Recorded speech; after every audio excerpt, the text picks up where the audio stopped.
Yep.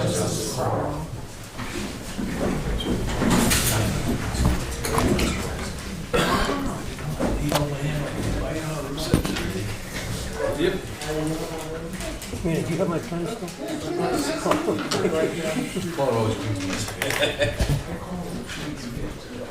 Welcome everybody to the Select Board meeting. This is March 11th, 2024.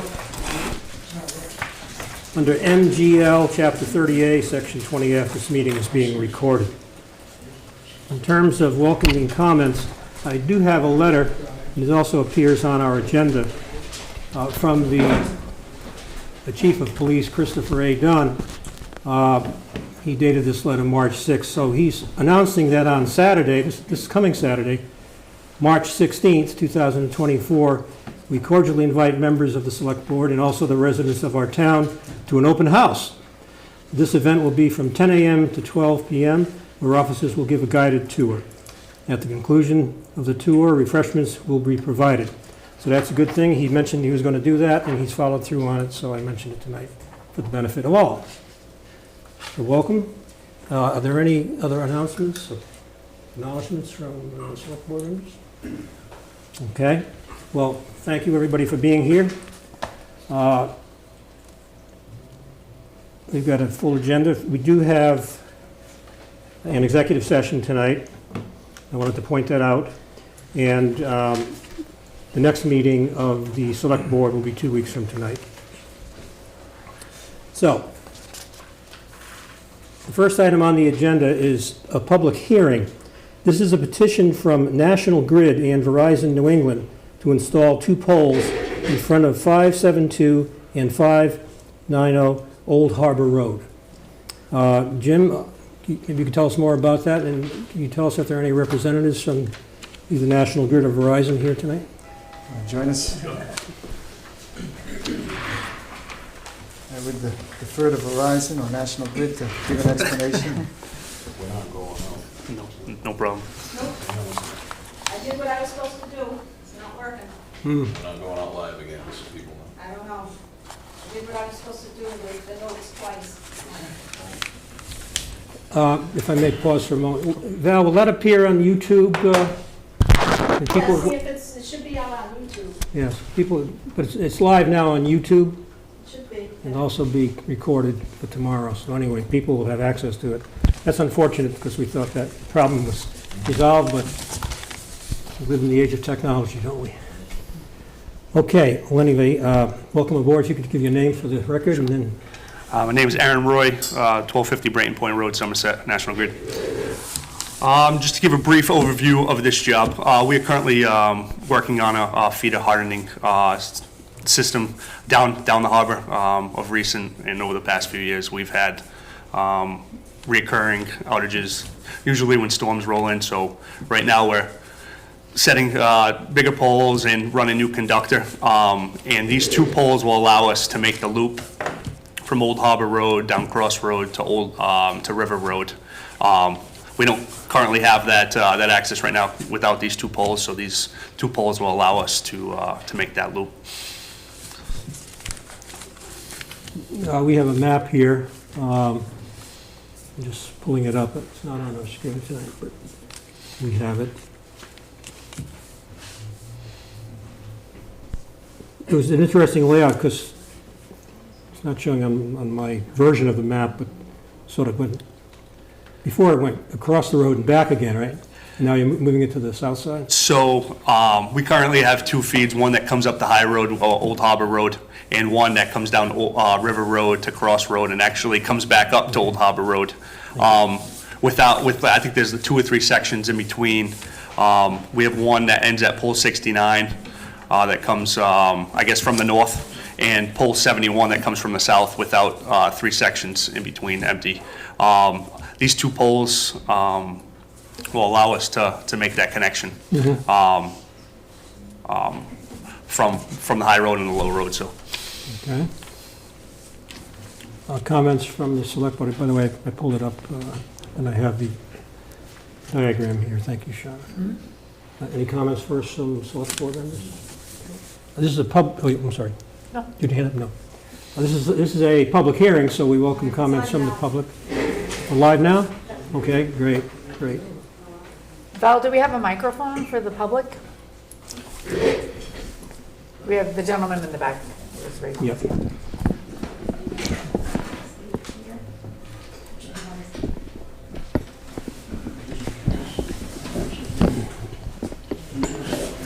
Keep scrolling down to get it.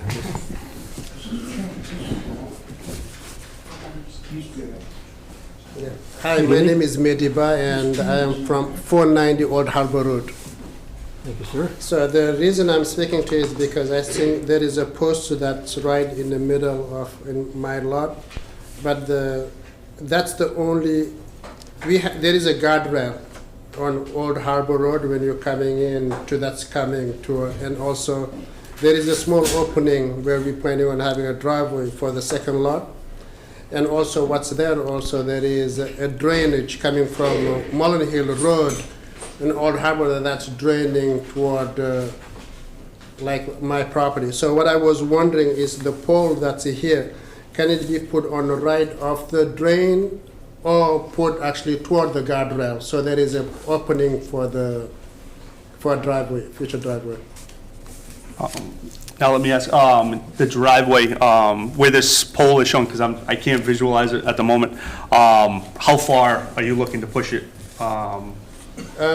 So just when because the guardrail is too big, right? There is not enough room Gotcha. if you saw it. So if it can be closer to the guardrail, maybe at the edge of the guardrail, that will be ideal. Or at least put it also on the other side of the drainage, because there is a drain, we can't put a driveway Right. there. So to the right of the drainage. Okay, yeah, no, I'll relay that message, and I believe we can make that change. Yeah, that'll be an easy one. That won't be difficult at all. Okay. All right. Thank you. Thank you for your comments. Could we ask, have that for the record, just make a motion to that effect? We have the notation correct, the relay? When we make the motion, we should include that, Yeah, that's what I was asking, he did, so. Yeah. okay? And that meets your satisfaction, too? Yeah, absolutely, yep, yes, sir. Okay. Anybody else from the select board have comments? Any other comments from the public, as it is a public hearing?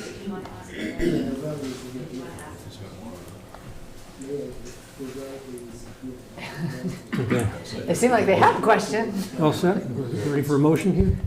All right, I'll move it with the, butters, request. I'll second that. Motion made and seconded. Further discussion, first from the select board. You don't see any further discussion from members of the public?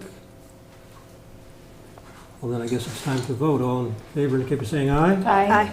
Any opposed? None. Motion carries unanimously. Thank you, Mr. Rowe. Thank you. Good to see you again. Just for the minutes, what pole was going to be moved, or what number, do you know? I believe he said in front of P70. P70? pole 70. For the record, pole 70. We can push either way, either toward the guardrail or Also, one of other. the new poles. Yeah, one of the new Okay. poles, yep, yep. Okay. Well, thank you for that. Thank you. Good evening. Okay, that concludes the public hearing section of this agenda this evening. The second area is appointments and resignations. First 1A is request from Michael Barris to appoint Kevin Kirk to the Climate Resiliency Committee. I think this is fairly clear, but Jim, do you have comments? I do not have any comments, nope. It's a- I'll move to appoint Kevin Kurt to the Climate Resilience Committee. Second. Motion made and seconded. Any discussion? Mr. Kirk, do you wish to say anything? Feel free, if so. Not at this time, other than to say thank you for considering it. Thank you for coming forth. Okay, I guess it's time to vote. All in favor, indicate by saying aye. Aye. Any opposed? None. The motion carries unanimously. Thank you and congratulations. Thank you. The next item is 2B, to request to appoint one of the following nominees for the 3-year term effective April 2nd, 2024. This doesn't really say what this is about, does it? Yeah, I was wondering if this is going to be valid on the agenda because it doesn't actually say registrar of voters on it, which I'm assuming it is. It is. I missed that in the, when you put. So I think it was not properly posted. Okay, we have time to put it on for the next meeting? Okay, we should do that, yeah, and so let's pass on that tonight, because that wouldn't meet the open meeting law criteria. And it's just an oversight. We know what it is, it's one of these things, we know what it is, so sometimes you don't think of it. Yeah. But, and it's, I don't think it would be a terribly controversial thing, because you never know, but it has to do with the appointment of a representative. Kevin, could you tell them, oh, never mind, Jim's not. Oh, yeah. First duty? You're sitting near the door, you gotta shush people. You gotta- Okay, so on 2B, which is a request regarding the Registrar of Voters, is to clarify that, and for the next meeting, put that on. And apparently that won't be a problem. And that should be conveyed to, would it be the town clerk? Yes. Okay. All right, sorry for that. 3 is action items. Request, the first is A, 3A. Request from Martin Costa, Clean Our Westport, acronym COW, which is appropriate for Westport, I think, to hold their annual town cleanup day on Saturday, April 6th, 2024, and to hang a banner for the event. Jim? Yeah, this is their yearly event, a biennial yearly event. It's been approved the last couple of years. I'd recommend approval. I'll move it. I'll second. And regarding the banner, sometimes there's competing banners here. It's not summertime yet, it's good right now, so. It's in June and July, we have to fight over it. Okay. I'm making a note of something. I just want to note they could use volunteers, so anybody who wants to go pick up trash on the side of the road, April There you go. 6th, Clean Our Westport. I know they're on social media. Okay, thank you for that, Shauna. All right. Motion made and seconded, I recall. Any further discussion? Any comments from the public? All in favor say aye. Aye. Any opposed? None. The motion carries unanimously. Next item, 3B, is request from the Council on Aging to accept the following donations, which total $780. I have to read these for the record. First is $140 from Bonnie Bauer for technical help. Second is $5 from Sharon Hegarty for technical help. The third is an anonymous donor for outreach. The following 4 are for tax help that the Council on Aging provides. And the first one is $10 from Louise Guerriard, $50 from Karen Kirby, $20 from David Severs, and $20 from Patricia Severs. And then $75 from the Portsmouth High Athletic Boosters in memory of Elsa Corey, $50 from Ken DeCoster in memory of Alice Resendiz, $350 from Margaret Vieira in memory of Maria Silva. I think you missed one. Mary Swicky, $50 in memory of Maria Silva. Okay, yeah, I see, this is a revision here, okay? And that's it? Motion to accept. Second. Motion made and accepted. All in favor say aye. Aye. Any opposed? None? Thank you. Okay, let me get my correct, up-to-date agenda. Okay, the next item on the agenda is 3C, which is conditional approval of the 2024 seasonal trailer permits. These, of course, relate to East Beach Road. And Jim, can you give us the background here? Yeah, this is fairly standard. The board does this on a yearly basis, so the information, if it hasn't gone out, I believe it's gone out to all the property owners down there along East Beach and the surrounding area. They're starting to submit their plans and applications for this season's permits. They are being sent to the Board of Health and the Conservation Commission for review. Once we get those back, as long as everything's in order, we will issue those permits. Motion to proceed. I'll second. Motion made and seconded. Any discussion? I know we have members from East Beach present. Do you have any comments you wish to make, gentlemen? Not at this time. I'm just Okay. glad to see that everything's going to move along smoothly for the time being. Yep. Okay, that's the intention, and we know it's challenging, but the process has begun, and that's a good thing. So, any other comments from the public on this? No comments here. We've finished our discussion, so all in favor say aye. Aye. Any opposed? None. The motion carries unanimously. We're off and running. Great. Now, the next item is the next version of the approval of warrant articles for the annual town meeting.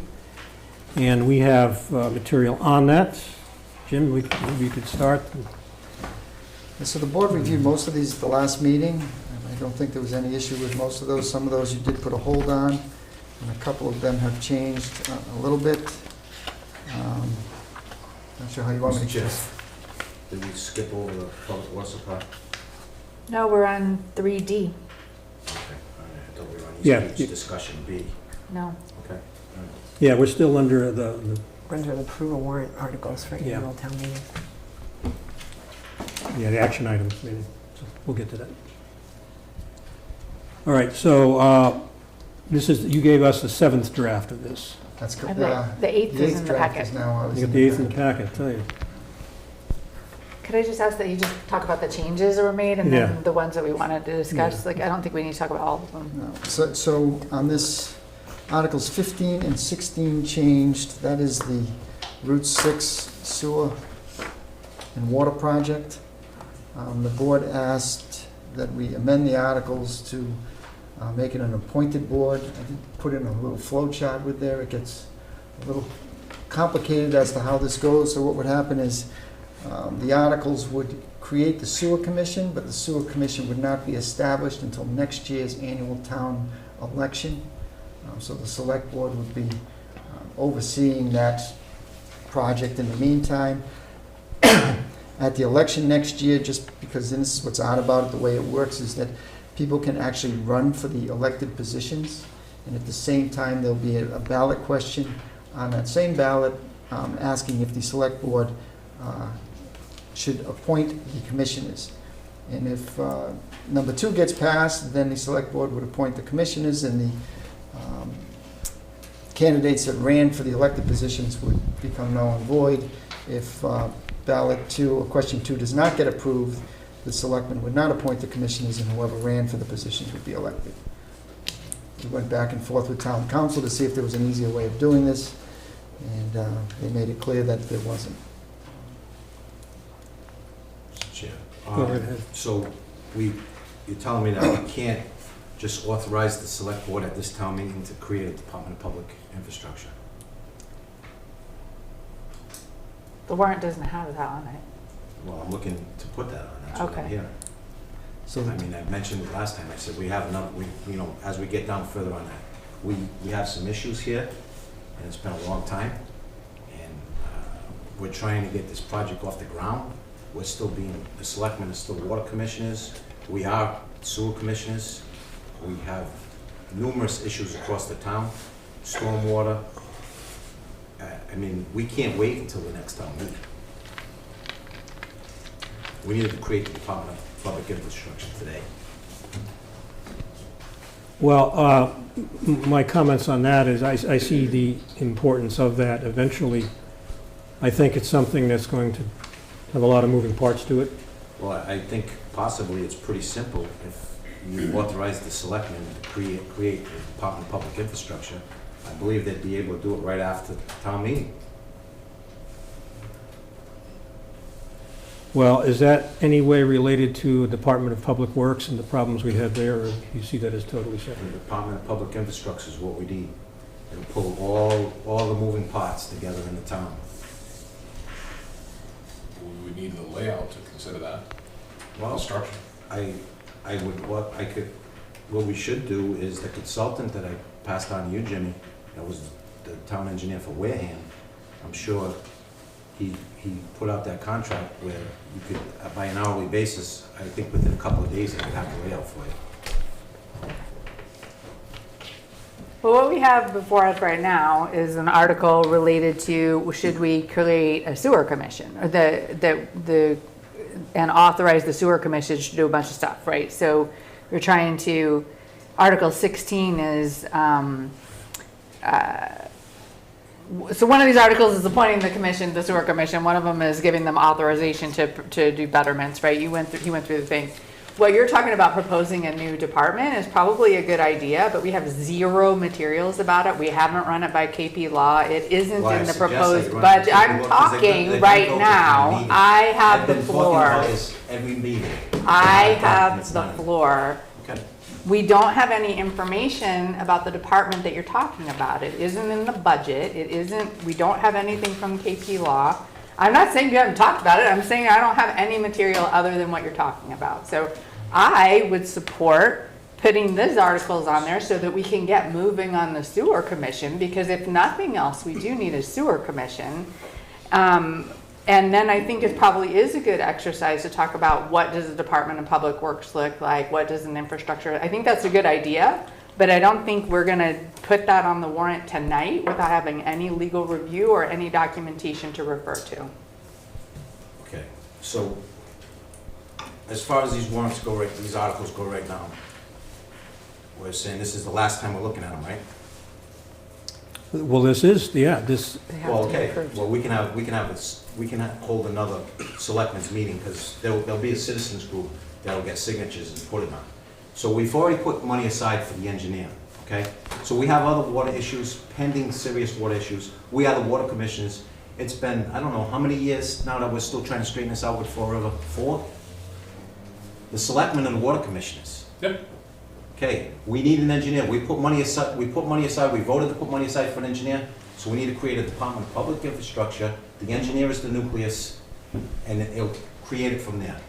Respectfully, you haven't addressed a single point that I actually just made. We do not have it reviewed by KP Law. It isn't on the warrant ready to go right now. I don't have any materials to document So what then you're we- talking about, and it isn't in the budget.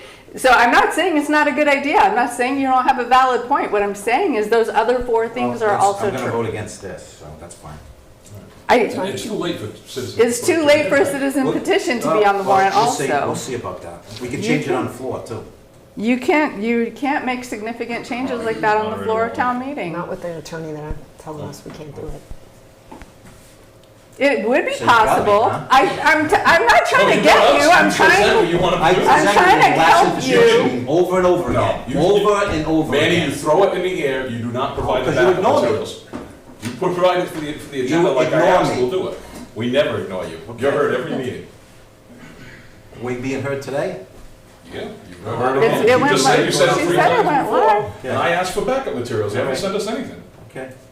Send I us a sent proposal. I got emails, I sent Send to a Jim to hire him. proposal. No, not to No, hire talk about someone. Send a consultants. proposal for this Yes, department. on an hourly basis, they draw it up. We can't just hire Okay. people. Okay. We'll see. Go Well, ahead. so bring us back to the article you're discussing. What, the numbers, I just finally get my correct copy here. So Article 14, that's the appropriation, right? So the ballot in April would be to authorize a debt exclusion for the 35 million for the Route 6, greater Route 6 area, water and sewer. Article 15 creates the sewer commission, and that is required no matter what we do. There needs to be a sewer commission. And then it also authorizes through Article 16 that the commission will either be elected or appointed. It gives the townspeople that option come next April at the ballot. I have one question on that. Are we not sewer commissioners already? You have many of the powers of the sewer commission, but you would not be the sewer commission according to KP law. And I thought you would be automatically until one was created, but they corrected me and said, no, you act as the board. Because the sewer commission, from what I understand, has slightly different powers. The selectmen have almost the same powers until the commission is enacted. And you can't enact the sewer commission until the ballot question at next year's town election. Okay, so the municipal sewer that is presently in Westport has no commissioners. It would be this, there's no official sewer commission. It's the board of selectmen that would be responsible for This it. needed to be done a long time ago. We're not operating a municipal sewer. We don't have any sewer commissioners. That would be You're not- lovely to pass these articles then at town meeting to create a sewer That's why we commission. need the Department of Public Infrastructure. We need a sewer commission. You're not, from what I understand, you're not required to have a sewer commission. You know, the Board of Selectmen can continue to oversee the project, they just wouldn't be. Like we're doing now, right? Like the water commissioners? We're doing a good job, Jim, right? I think we're doing a good job. Oh, okay. Yes, this last year we've been doing a great job. Since last year? Where do we stand when we met with the mayor? So we've been negotiating with the city of Fall River every week since that. For how meeting long, with the mayor. Jim? Geez, it's been about a month and a half. No, I think it's been going on for 4 years. Well, that's before my time. No, it wasn't, because when I was. 4 on the years is planning before board, his time. He was on the planning board, okay? So on the planning board, when we started talking about the infrastructure, okay, and extending the sewer and water main from Fall River, okay? I contacted, from the planning board, I contacted Paul Ferlin, the Department of Public Infrastructure in Fall River, and told him, we have plans to extend water and sewer in Westport. Can you give us a hand on anything? And the first thing he said out of his mouth is, why don't you guys pay your bills? I then contacted Steve Roulette. I said, Steve, do you know that we owe the city of Fall River money? And then in the next public meeting, it was told that it was a rumor. So as far as the water commissioner, I don't think we're doing a good job on that. I think we need, it's too late, it's way past due. And if we're not gonna move forward with this, I mean, I can't see how I can vote for any of this stuff. I mean, we're looking to assess betterments. We don't even know what kind of money we can get. How are you gonna assess betterments on this? I mean, you keep saying we get denied. I've done a little bit of research, and the money that a lot of communities next to us is very significant. Can I speak for Go a right second? ahead. I think what Sean is trying to say is, I'm sure you have done all that research, and I think it's fantastic. Yet, not once have you, with all of your standing up and basically yelling at Jim and the rest of us for not doing what you think we should be doing, have you ever taken any of your research, printed it out, and let us see it? Well, I'm just supposed to sit here and think that, okay, whatever Manny says goes. Manny says he's done the research, so I'm going to believe it and I'm going to vote for it. I'm not going to do that. I think that's what Sean was trying to say to you 2 minutes ago. I would like a proposal of something. I would like a written proposal with Okay, written so when I'm objectives sitting- instead when of I'm being sitting, I'm only- yelled at and over-talked One by at a time. people in this meeting. I'm not trying to yell at anybody, Sean. It just gets frustrating, all right? Because I've been watching this for a long time, okay? I'm only a member on the public department, I mean, on the oversight, infrastructure oversight committee. Steve is the chair, okay? Bob Dahler is the vice chair. I watch it go back and forth. I don't know where, that's why I'm here. I don't know where it gets lost from, Steve. I've been trying this for 4 years. What are you referring to? We don't I understand. don't know what you're talking about because I have no proposal. I'm taking control of this, Please, Steve. let's reduce the temperature here. Sean, you had the floor. Did you I'm finish? done, I'm Okay. done. And you have. I just asked him to clarify, that's all. Since there was a mention of, that we owed bills, we started looking into it immediately. Okay, you That's did, all. but then what was ever said after that, right? What was said after it? I don't understand what you were. Sean said in the public meeting that it was a rumor. I Yeah, guess it it's was a not- rumor. It was a That's rumor, hearsay until and then we verified. had Tim King looked in, Tim King was working on it before Jim was working on it, yeah. So what- I don't remember what was said in what public meeting from 5 years ago, 4 years ago, but I do know that Tim King was negotiating with Fall River, and then Jim picked up and started negotiating with Fall Okay, and we River. had a meeting how long ago, Jim? It's a couple of months ago anyway. Okay, and what did Mayor Coogan say? We don't have a contract right now, okay? I We haven't don't have seen a contract. And by June, Fall River can say, we don't want to supply you water, we can turn us off. So I think it's kind of a serious matter. I never said it wasn't a serious matter. You're putting words in my mouth. I'm saying I don't have a proposal in front of me. I'm saying I don't have documentation in front of me. Jim? So this has been going on for a long time, right? So when I walked into that office, there was 2 or 3 folders worth of water bills, all right? The previous administrator was under the impression, and he had some documentation to back it up, that they had an agreement they were going to pay so much a month. So that's what they did. Fall River did not agree to that. So when I walked in, there was a bill there for $1.7 million. All right, so we immediately set up a different account so that we could reconcile on a monthly basis, and we've been reconciling to the penny every month since. I sent a memo with what our situation was last September to Paul Ferlin, explaining what we felt we owed. I broke it down by month. We went back to 2016. I did not hear from the city until we met with the mayor and his staff a couple of months ago. And at that point, the mayor directed his staff and us, kind of, I guess, to work together and come up with a resolution to the billing. We're down to about $600,000. I still think we should be at around $200,000, and we're still going back and forth trying to come to a conclusion.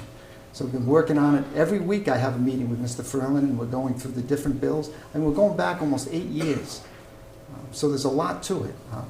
I understand. And I'm So following. that's why we need, so, you shouldn't be handling that. We need I- the Department of Public Infrastructure. That I don't We need an disagree. engineer. You keep telling me we need an engineer. So the other thing is, we're doing things, so we have a licensed person that's testing the water, okay?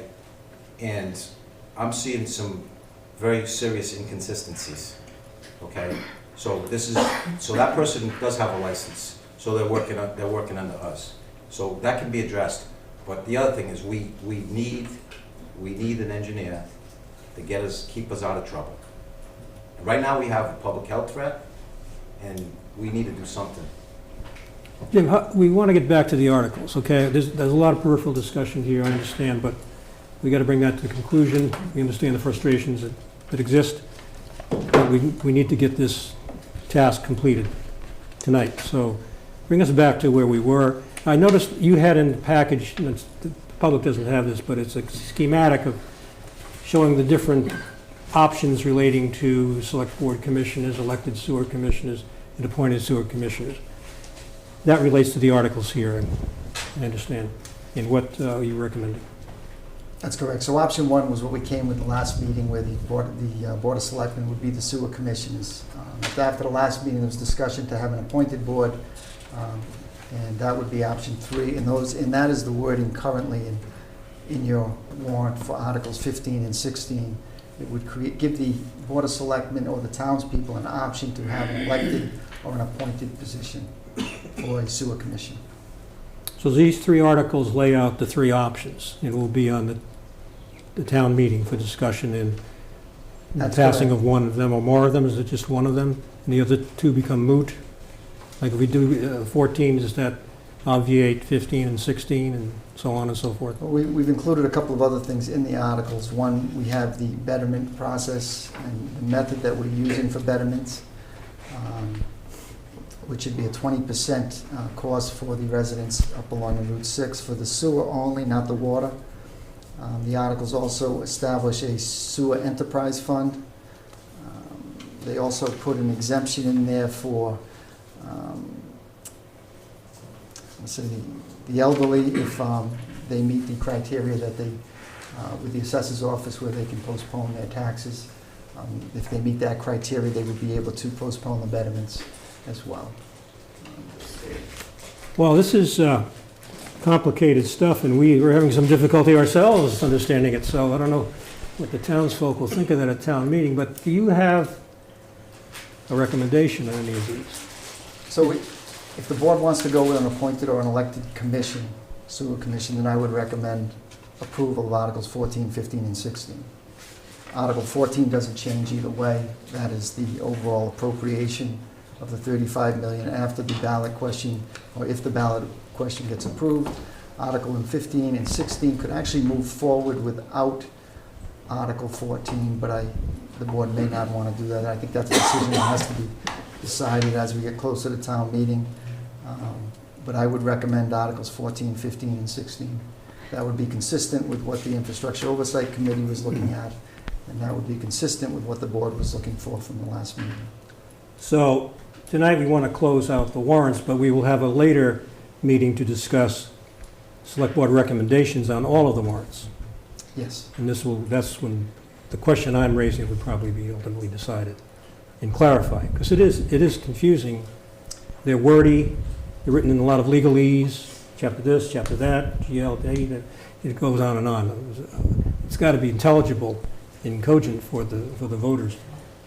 Donna Stein, you have a question? Yeah, so on the flow chart, below the flow chart, you have, it looks like Article 15 and 16 are what was printed in draft 8 of the warrant, but then you have Article 15B2 and 16B. Are you trying to So figure out which ones we put in there, or are you going to So put all of them in there? 15B2 and 16B are in there now. Previously, it was 15 and 16, yes. Okay, so they've been renumbered, so that's now, So if you go with options 2 or 3, which would be the elected or the appointed, you have to go with 15B2 and 16B. and that's what's in the That's draft currently 8 of in the the warrant? draft, Yep. Okay. So draft 8 of the warrant would make this either elected or appointed? That's correct. Okay, thank you. Okay. Further discussion from select board members? I like that. I mean, like, the confusion, I'm not gonna vote in favor of any of these articles. Article 14, you'll never get it passed with confusion. Well, I have the same concern about the confusion as to what these mean, but I'm happy to know we'll have another time at this to then decide what we think about each one, if we require further study. And then we'll have to get back here, and we have time to do that, to decide what will be our recommendation on each article for the town meeting. Can we get a clarification what the confusion is on 14? This is the one you changed, man. I understand. I said. What's the confusion? You know, well, first off, we were moving forward. Has the project gone out to bid? Within the next couple of weeks. So, also, you sent the notice of, notice of intents went out, right? Okay, so, 2 of the parcels, one of them where the pump station is, they haven't received the notice of intent. I spoke to that was Carlos? Yeah. I spoke to him last week. McIntyre's probably didn't get one either. So I guess Kleinfeld's, So one of the issues, I did check on that one, one of the issues is they have a different address, and I asked Mr. Carlos, and I'm sorry, I don't know his last name, but for, I asked him, I said it was mailed to whatever it was, 2015, whatever the address was on State Road. He goes, oh, I don't use that address. Well, I said, that's the one on file in the assessor's office. I said, if you wanted to go to a different address, you need to notify the assessors and change that. So the other one may be the same. If you can get me that location, I will check. well, now what happens if, so then you're telling me that it got returned then? The certified mail went out and it got returned? I'm not telling you that, I don't know. Can you check on that, those I 2 can. parcels if it went out and it got returned? I just want to, just on a technicality here, we're not voting on whether we like these articles or not, we're voting on whether they should appear on the warrant for the voters to decide. And the reason that they're in complicated legal language is because the KP law has advised us that that's the language that needs to be on the warrant. But I do think an explanation at town meeting is definitely in order. Yeah, and we will have that discussion later to figure out what we like and what we don't like about these. Yeah. And these were also reviewed by bond counsel, Articles 14 and the ballot question, and that is what they agreed to. So what we're doing tonight is we're approving these, and then we send those to the Finance Committee? That's correct. Yeah. But we will be doing our own review of this later to determine our position on each article. Okay, can we move along? Yeah, were there others that changed? The only other ones that changed were the last couple. Well, the zoning ones have all the zoning language in them now, right? They do, yes.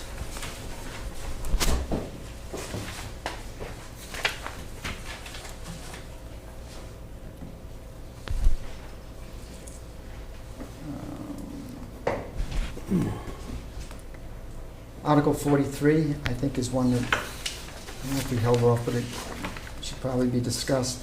That would establish a new special education stabilization fund, and then the following article would appropriate money into that fund from unused money from a warrant article at the elementary school. It was approved to update their paging system at the elementary school, and they did that, and they were able to do it wireless as opposed to hard wiring, so they were able to save about $55,000. I know the chair of the Finance Committee was concerned about the Special Education Fund. This is a special fund that, I don't know how long it's been out there for, but it allows the town to put money into this fund. And then if something happens during the school year where the school gets some students that they hadn't budgeted for that need special education type services, with a vote of the school committee and the Board of Selectmen, they could receive additional funding from the budget out of this account. I think the chair of the finance committee was concerned or would like to see the finance committee also included in the vote, so it would be a unanimous vote by finance, board of selectmen, and school committee, but right now it's just the school committee and the board of selectmen that would have to authorize release of that fund within the school year. Well, I find that to be understandable because this would not be something approved by town meeting, as is characteristic of stabilization funds. So in the absence of that, to have the select board, the school, and the finance committee, on that item, I can see the logic there, is what I'm saying. But we don't have to decide that tonight anyway. We That's, can include it there, and I can check with town council to see if the finance committee can be added into the wording, if that is. well, let's see if we agree on that. What is the sentiment of select board on that issue? Including it on the warrant? Yeah, including the finance committee approval on the warrant, is that what you're saying? Well, including the article, I think we should do first, and then we could also vote to see if we should amend the article to include the finance committee, if it's permissible. Well, sorry. Go ahead. The article doesn't say anything about who's approving it. No, it doesn't. So I don't think that's relevant to the wording of the article. So the way the article is set up or authorized, it's specific to the school committee and the board of select, or the select board. If we wanted to change that and include the finance, I think we'd have to include it in the article. I'd have to check with KP Law, but right now, if it was approved as written in the warrant, it would just be the select board and the school committee. Well, we could alter that at town meeting. Yeah, or Perhaps. when a warrant will get posted, it has to be posted 14 days prior to meeting. I can check on that and see if it's possible, first of all, and if the board wants to change it when they give their recommendation on the warrants, we could do that. Okay, is that clear? Okay. All right. Continuing, others? Other than that, that was it. Those were the changes. The only other one I think we put a hold on was the municipal light plant one, which was Article 32.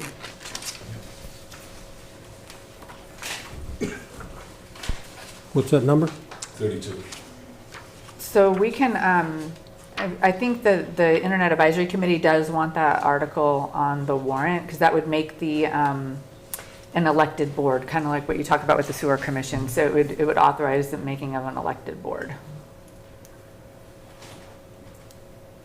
So this is the Internet Advisory Committee's recommendation? Yeah. Because I mean, the last time when we were at the last selectmen's meeting, we put the articles, you did pull it out, but I was just wondering, because again, this is infrastructure.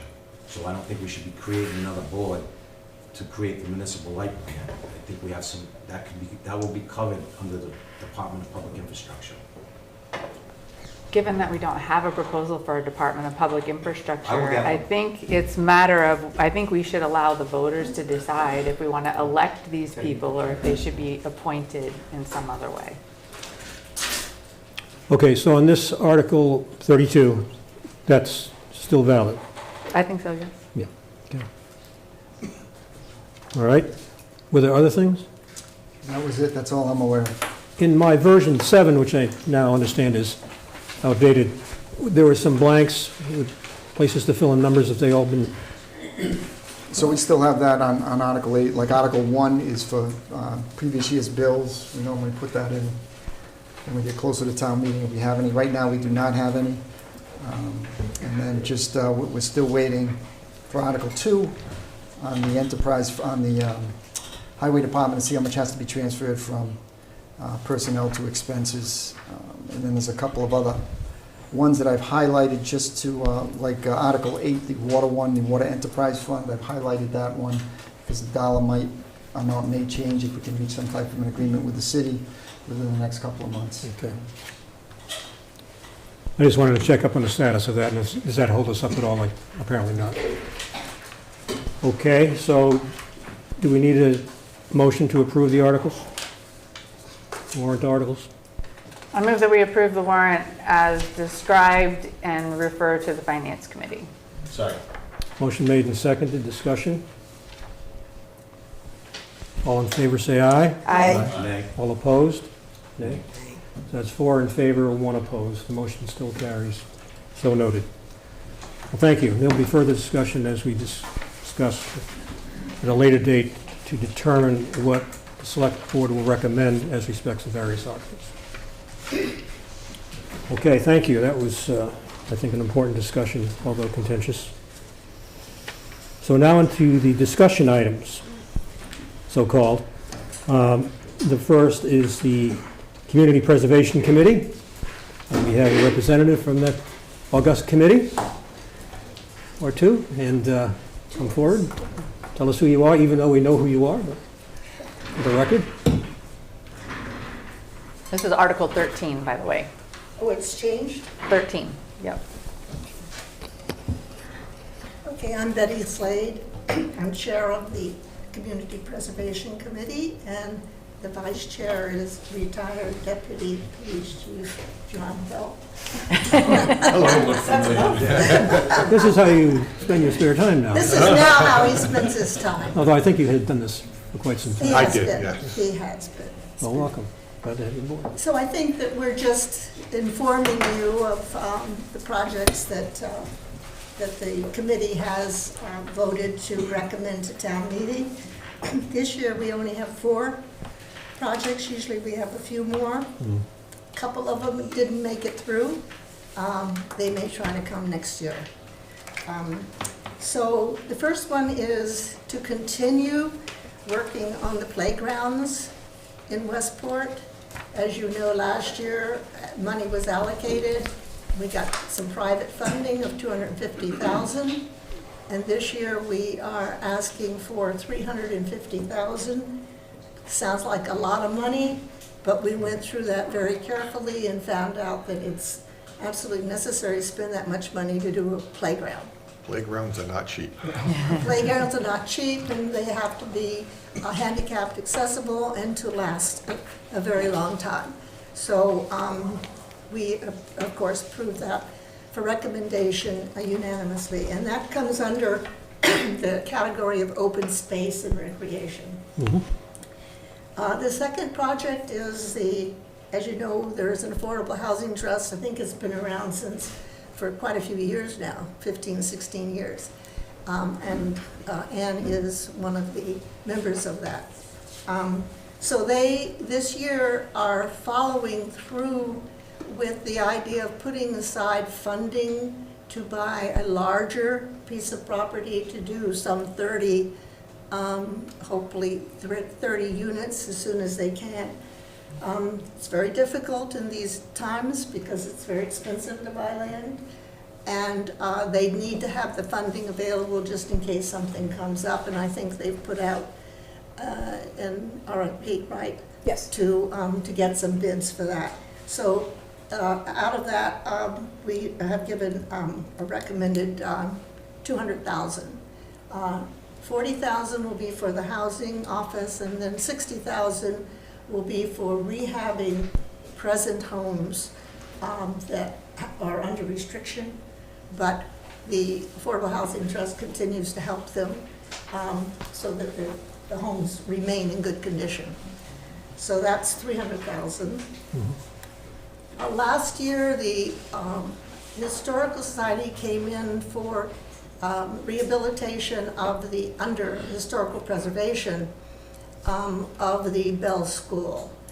And given they received $350,000, I believe it was. But it turns out that the prices have gone up so much that they came in and asked for another $110,000 to finish it. They've raised themselves about $500,000. It's going to be a very large project, but this will be a historic center for Westport. And the Historical Society does a really good job, I think, with the various projects that they do, et cetera. I agree. The last is the Historic Cemetery website, which is, of course, personally very as you know, many years ago, 20-some years ago, I started working on cemeteries in Westport, trying to preserve them. I remember I came to you, well, some of you were Steve here. was probably here. Yeah, and probably Steve, and said that do you mind if I try to register the cemeteries in Westport, thinking there are about 3? Well, there were 106. And so we were able to do that. And then we wanted to get the information out to people about those cemeteries, and the best place to do it was a website. So somebody volunteered to do a website, but it is now so outdated, it keeps crashing. So we have asked the town if they take this over. This is a town project. If they take this over and keep the information available to the public, add information, and it's used by the veterans agents, used by the cemetery department, etc. So that's only $30,000. So that is, they're the projects, and then we have historic preservation reserves.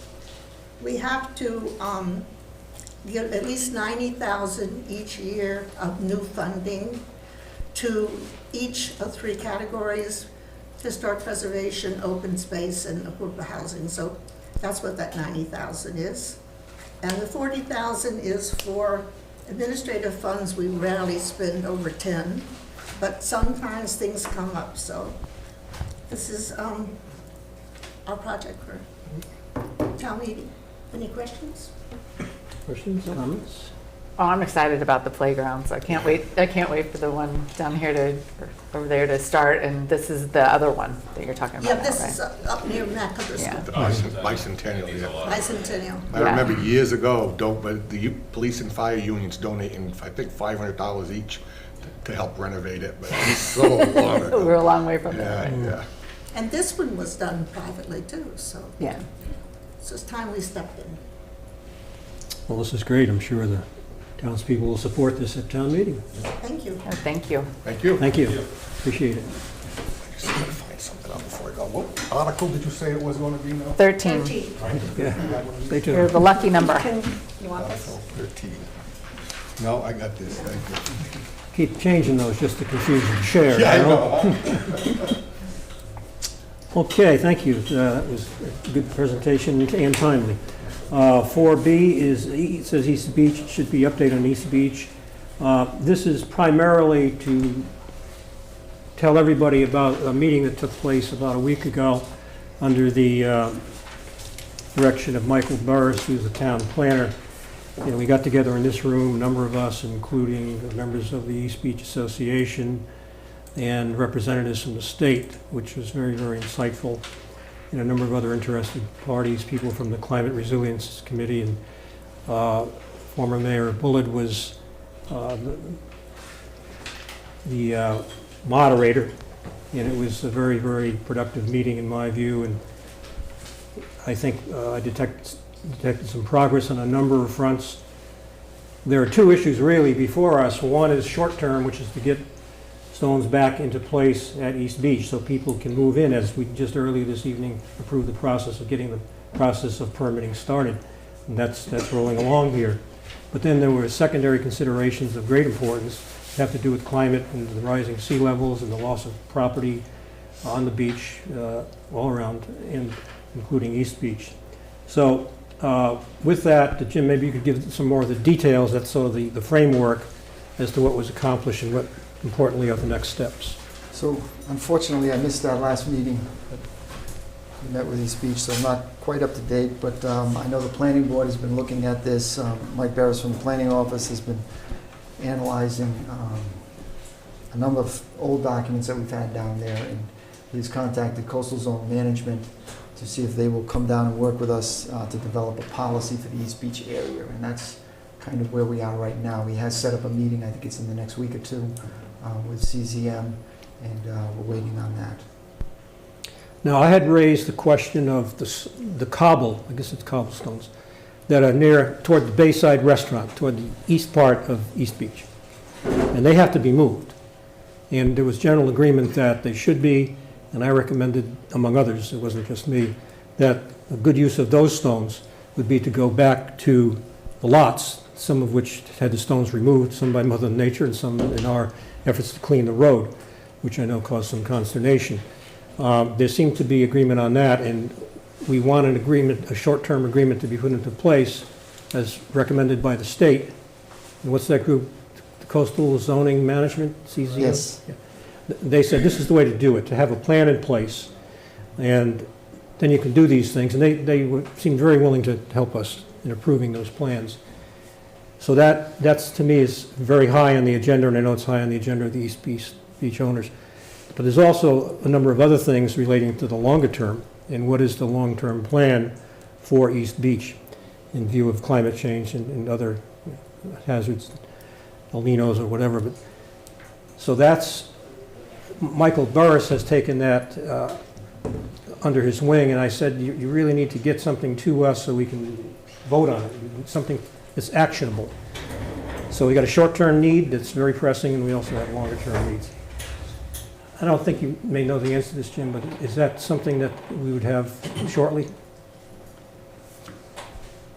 I know Michael saw a sense of urgency there. And said he would, Yeah, I can move it along. I'll have a better answer for you at the next meeting, but yes, I think we will push it along as fast as we yeah. can. And Manny, you're on the planning board. Is that fit in with what you're doing? Yeah, great, thank you. So that's really the progress report we wanted to make. So we've got some forward motion here. We've been talking about stuff, and I want to, speaking only for myself, I want to see some action now, you know. And the people, we need to do it because we've got to get the beach restored to the extent we can, as the season's upon us. Any further comments from the board? Then I'll ask people from the audience to speak if they wish. Okay, let's come forth. Any of you?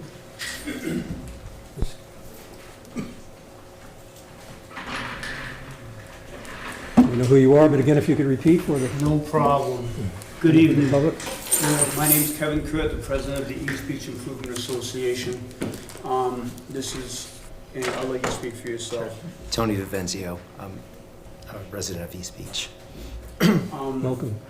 We're here to share some of our thoughts, give a short presentation based on what we feel could be an answer to the short-term problem. We've been working with Michael Burris.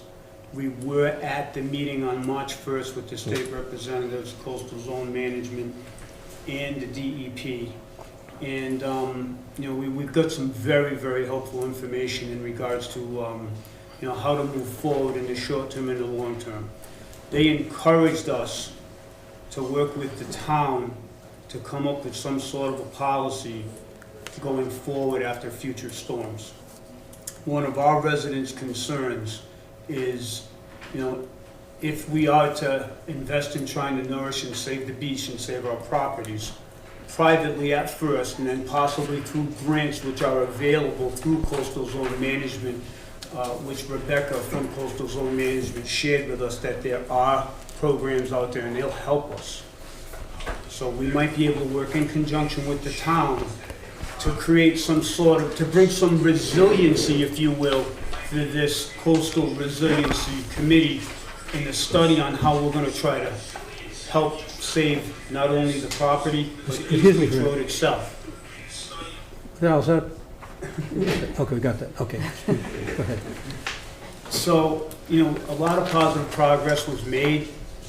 We have a proposal out we presented a couple of months ago in regards to what would be best in the short term and the long term. Now, you mentioned the ability to maybe possibly take some of that material that's down in Town Beach and bring it forward. Obviously, the town itself has an interest in that because you've got a lot of people paying for $50 beach passes.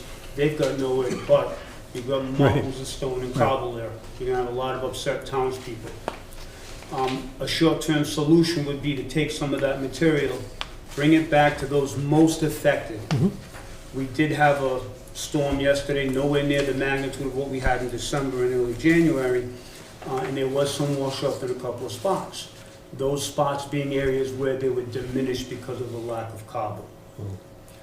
Being relocated was probably not the best idea, but at the time, the road needed to be opened up, and we can sympathize with what the town needed to do.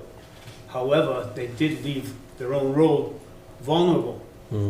And I've got evidence of that from yesterday. I've got some pictures and did have the opportunity to print them off. So the thought is, to answer to your suggestion, with Michael possibly taking some of that to the most vulnerable people for a short-term solution, and then they'd be able to nourish based on what we can get through grants going forward. But that's a long-term solution, so we have a few hurdles to work through to get to that point. But I think, it is something that's achievable. Again, finding out that there were grants available not only for land acquisition, but also for beach nourishment, with the encouragement of coastal zone management to help us get it done, was invaluable to us. Because yes, we want to protect our property, obviously the most important to everybody who's paying taxes and owns it, but it helps us help you protect the road, which is economic, safety. There are a lot of different concerns on that road that need to be addressed. Our own fire chief has said he would not want to see that road be impassable because he's got services he needs to provide to your townspeople. So, with that, Tony had presented this. He might have a few words to speak on it in case any of you have any questions on it. And I'll let Tony take the floor for a minute. Please. Yeah, so this is just discussing East Beach Cobble. If you look at the first page there, you'll see, the cobble removal that was occurring during one of the storms. And the second page below with the red lines kind of outlines the volume of cobble that is being removed from the road relative to what remains on the lots. And so, one of those early lots belongs to Paul Albanese, who's here, but you can see that the volume of cobble, the depth and quantity is very substantial relative to the size of the lot, essentially removing almost, all the cobble or substantial portion of the cobble that was on that lot. So that leaves the lots then lower in elevation and less able to protect that town road, that infrastructure. Now, this process that you're seeing here was repeated 2.5 times this winter alone, never mind prior years. And I've done some estimations where I've looked at that. Okay, so you can just go to the next page. You can see the dump trucks there in the background. So this is just a line of trucks waiting to take this cobble down the street. This is not a natural process, right? So we can agree on that. The beach will move, particularly when it gets overwashed. The beach absorbs the wave energy when it's not being overwashed, so it's very elastic. But once you overtop it, that's when you get this spread on the road.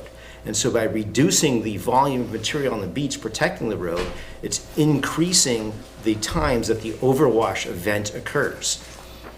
And so that basically causes this damage, where if the waves weren't overtopping the top of the beach, that energy is absorbed by the beach and you don't get that spread onto the road, right?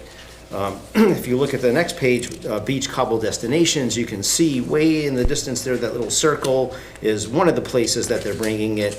The other place is the town beach. You can see they're making the parking lot there.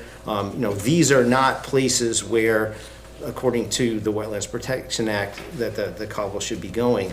It should be kept on the beach. And then there are some eyewitness accounts that there were trucks going up John Reed Road and up Drift Road, etc.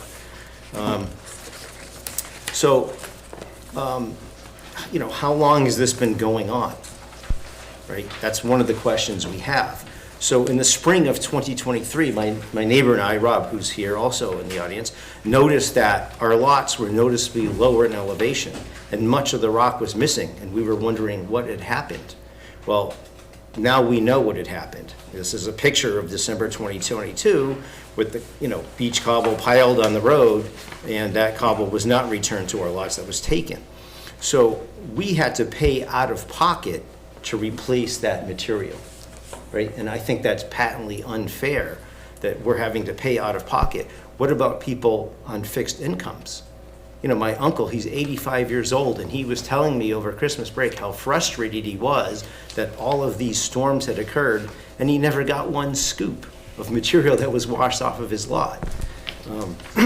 So if you look at the next page, the cumulative sea level rise versus cobble removal. So here I rolled up estimates based on the Woods Hole sea level gauge for sea level rise over the period from 2010 versus estimates of cobble removal over that same period. And you can see that the loss in elevation for cobble removal dwarfs by a factor of at least 10, maybe 20, the sea level rise, okay? And so the removal of that cobble will cause more overwash events onto the road, right? So to me, this is a smoking gun in terms of, you know, a huge effect that we're observing there on East Beach. And I think that the cobble removal estimates may be on the low side. So I just want that to sink in. If you look at this relative to sea level rise, I think our bigger problem is not sea level rise, it's what we are doing by this industrial scale removal of cobble down there. We're making the road more vulnerable, right? Because instead of the wave energy being absorbed by that cobble, it's overtopping it and just causing it, you know, the waves to run out and spread that material. The other thing is the rocky material deposits earlier, the sandy material travels further, but it's the rocky material that's being scooped and taken away, right? So that's also has an effect where the remaining material is more sandy. Okay, the next page is the DEP regulations. You know, it states that, you know, there's a, coastal beaches are serving purposes of storm prevention and flood control by dissipating wave energy, reducing the height of storm waves, and providing sediment to supply other coastal features. Any project that should not have an adverse effect to increase erosion, decreasing the volume, or changing the form of any coastal beach. Okay, so that's the Wetlands Protection Act. We're all under it, we follow it, we have orders of conditions that we have because we're under this act. And you know, I submit that what's happening there is in violation of the act. The next page is the draft policy that I submitted either December or early January 8th. It's really just simple, it's just essentially just moving the material due south on the road as they clear it. This process is faster. It doesn't involve piling, so there's less, you know, man hours in clearing the road, but most importantly, it keeps the material directly in the system. And we're all used to down there with our order of conditions in the spring, you know, we push the material back on our lots. We do that every year. So having a pile on the setback, just part of what we do, we just push it back, right? So we're all perfectly, you know, accepted to do that kind of work, which we do anyway, right? We just want the material kept, you know, on the beach, local to where it came from. And then, you know, the Westport Highway Department should have a contract with a supplier of compatible material so that can be brought in for emergency repairs, and maybe even a proactive nourishment approach to further protect the road. So the call to action here is, you know, immediately stop removing high-value cobble. So we want to get that policy in place for the highway department to direct them. And, you know, by the way, I'm not taking anything away from them because I know they work hard, they work under adverse conditions, you know, et cetera. We just need that policy to direct those efforts in a way that's appropriate to Wetlands Protection Act.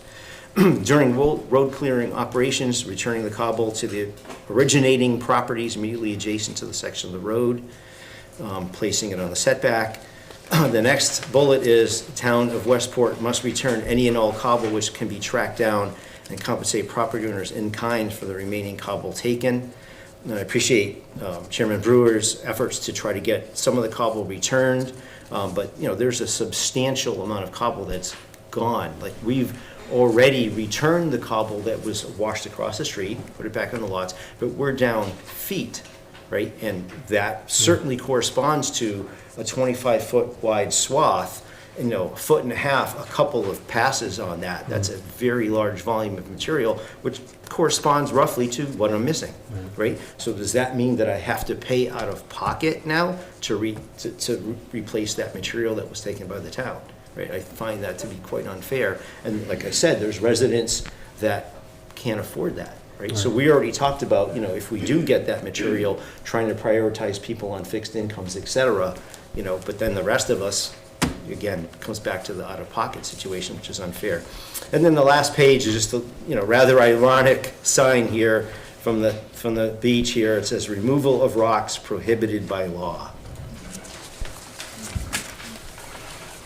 I think there's, at that meeting, there was a general sense that we do have to do something financially. I know Representative Schmid weighed in on that, and the coastal zoning management people seem to be amenable to that, and we'll continue to try to do something.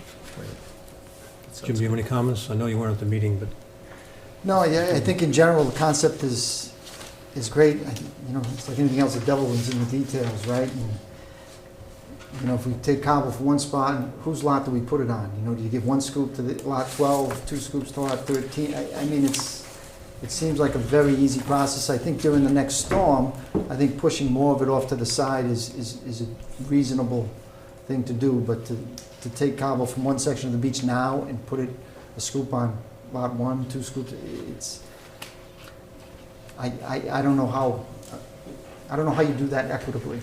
Kevin has a proposal here. let them figure it out. That's it. That's my Yeah, answer. yeah, you're closest to this issue. We're in the middle of it. We're on the front line. We know where the water washed up Saturday night at 8 o'clock Sunday morning. We know those vulnerable areas that were created because of this circumstance in the first place. You know, our thoughts are, put it where the road is most vulnerable. Because obviously where the road is most vulnerable, those are also people who need it the most. You know, I made a couple of notes here, you know, the lots, you know, address-wise, not lot-wise, I'm gonna go use address-wise. Address 18 through 38 on the east end, they are very well depleted. You know, they're in dire need. And then if you come up the road, addresses from 100 to 146, where you see all that seaweed. If you guys drive by there tomorrow, you'll see it all on the south side. There's a lot of it. You can see the evidence of where it came up. Those areas are vulnerable and would get, you know, we as an organization and an association who are becoming tighter and tighter by the day, all understand the circumstances and who would need more. So, you know, in our discussions, we've already came to the conclusion that whatever we can get is going to go to the most vulnerable spots, and anything left over would go to other areas. We know we're never going to see what was taken. Just by looking at Tony's pictures, standing on that beach, I've been there for 50 years, and I look down that beach and it looks like it's been stripped. And you look at how wide it's missing, and how wide what came off the road, and I walked it with you, Jim. There was 3 feet of material on that road in spots. I So- didn't see quite 3 feet, you know. We were on the truck with Chris, we were on the tractor. So, you know, in some areas it wasn't quite that high, I would admit, but other areas it was. Anyway, that amount of material being taken away from that south side is causing that road to be more and more vulnerable by the day and by the storm. I don't think anybody can argue that. So pushing some of that material back to the side, I think would definitely help. But material got washed out to sea.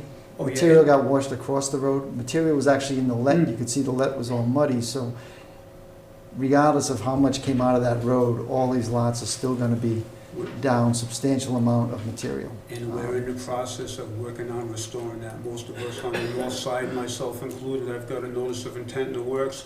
We're doing what we need to do to help our neighbors on the other side of the street. It's an all-in effort between all of us. That amount that's piled up, when you guys gotta grade that town beach out a bit and you take 10 or 20 truckloads or whatever, I'll coordinate with you directly and with Chris, and we'll say exactly where to put it to share it with the people that need it most. I have no problem with getting into this. It's a thankless job that I don't get much for. Actually, I think I get that much. But, you know, I've got a history there, and I care a lot about Westport and what it means to me. So I have no problem with getting involved in there and trying to help.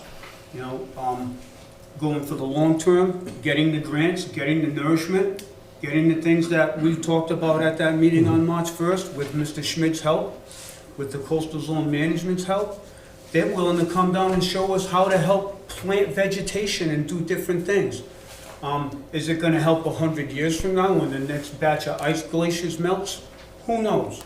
But in the short term, we wanna be able to protect our properties and protect the road the best we can. No sense in throwing in the towel yet. No, okay. I want to get some commentary first from the board, then from people in the audience. Oh, I appreciate all the effort you're putting in it, and I understand you got a major stake. And it's good to hear that you found that there's help out there for you guys. And also that means the town, and that's why I said in the first meeting we came here, we all gotta work together. There's been a lot of different things. I mean, if the town gets some assistance in building their road up, that's also gonna help you guys. I mean, if the road was 3-4 feet higher, your stuff would stay on the beach. You know, now it's going over the top of it. You know, it'd be less and less frequent if we could build the road up. So hopefully, Paul gets some stuff going. And either, you know, Steve and myself are running for that spot next. So hopefully, whichever one of us get there will be advocates for you, for both the town and you guys. So, You help us, I'll help you with the vote. No, let's go to talk politics. You got a third one behind. Okay, assuming there's no more, there was a question from the audience? Somebody had a comment or a question? Oh, Danny, you need to come to the, I usually have a question. to the microphone. You have a question too? I do. While you're going to the microphone, we'll have Shauna ask her question. Yeah, go ahead. But this will be quick. So what's the, so we normally try to stay out of most of the departmental operations, right? So, and kind of let the people that are experts do it. So what would be the mechanism, if we wanted to direct the highway department to change the way that they're clearing the road? I think it would help the highway department to have a formal policy, so that way they're not having to argue with whoever in the middle of the storm. Not that shouldn't be arguing in the middle of the storm, but like it would help everybody if there was some kind of directive. So what's the mechanism for that? Yeah, it's the coastal zone management interim plan that they've asked us with Michael and the planning board. Yeah, but a short term, like telling No, the that's- highway if there's a storm tomorrow. Well, if it happens tomorrow, I think we have an understanding now it won't happen again. But what we need to have quickly is an interim plan that deals with those requirements, what the town highway department can do and what it can't do, where stone can go, making aware of the fact that to the south of the road, I may have this wrong, is 15 feet that belongs to the town. It's not an easement, we actually own that. Yeah. Stone can go there with impunity, we don't have to ask anybody. And then on the north side, it's a little bit less. So we need to memorialize Is that. but the coastal zone management plan is the That's right. mechanism. Okay. Yeah, but we have to approve that and get coastal zone to approve that, and they were very much indicating that they would do that. In fact, they said if you had a plan in place, like the one we're talking about, this issue probably may not have happened or have been a lot less. Okay, now Andy, I have... One more thing. Yeah, go ahead. I mean, Jim, when isn't the fire department really kind of in charge on that? You know, I mean, if we lose power out there and the poles come down, and, I mean, I think for direction, we might have set a policy more with the fire department than highway. And if we had a Department of Public Infrastructure, the engineer could. Of course. We get it. But, wait, hold on a I minute. know, I was gonna Yeah, answer but- them directly, but like, give somebody else a chance. However you wanna I'm going to give handle somebody your else a judge. chance. And it's Annie who's been waiting patiently. And if anybody else wishes to speak, just line up behind Annie, you'll be recognized. Well, I'm just not clear on when you were talking about the cobble being removed. Part of it was the storm. And then did someone or a machine come in and take away the other cobble? Yeah, the highway department, in an effort to clean up the road, moved cobble around. That's And the is that issue. what ended up on East Beach, the town beach? Or- No. Where did it No. go? Some of it. That's was my question. Where The did answer it to that go? question is yes. I Annie just- McGuire. That's East all Beach being property. removed Well, I'm by- sorry. That's, It's okay. yeah, I just wasn't clear on where it went when it was removed by not the storm. If you look at this is the cobble being removed by the town vehicles, Yep. put into dump trucks and carted up and down the road away from where it came from. That's why you see mounds of it on the Yeah. town beach. So that's where it went. Okay, thank you. Thank you, Kevin. Further comments, sir? Just an anecdote, because some of you will understand. Name first. Warren Berg, I live in Tiverton. I live on the summer at 170 East Beach Road. Came down the day after one of the storms, the day Jim was there, Kevin was there. In front of my lot and my neighbor's lot was a 20-foot pile of sand and cobble, and a town truck idling behind it. I'm a little nosy. I went up to the driver and said, "What are you gonna do with that?" "Can't talk to you." I said, "Well, you're here waiting for something. You're gonna do something. I can't talk to you." I went back to my car a bit. After a while, a big John Deere came down the other way, scooped it up, put it in the truck, and it went down towards Gooseberry. shortly thereafter, Kevin spoke to Jim, and we talked about, the possibility of putting this somewhere different, like on the town's road, margin, easement, whatever you call it. And it's been better, but it would be good if that were pretty formalized going forward. That's it. Thank you, sir. That is the direction we're going, clearly. We get it. Okay, any other comments from the public? I think I got my answer while we're You want to speak, Evan? Okay. Okay, go ahead. I think I got my answer during the discussion process here, but, my question was the purpose of the staking of the road. I know it's been staked, we know the highway department did it, we know they gave us the layout and how on the south side there seems to be more town buffer than there is on the north side, because when the road was put in, it was shifted to the north a little bit, just because of these types of problems.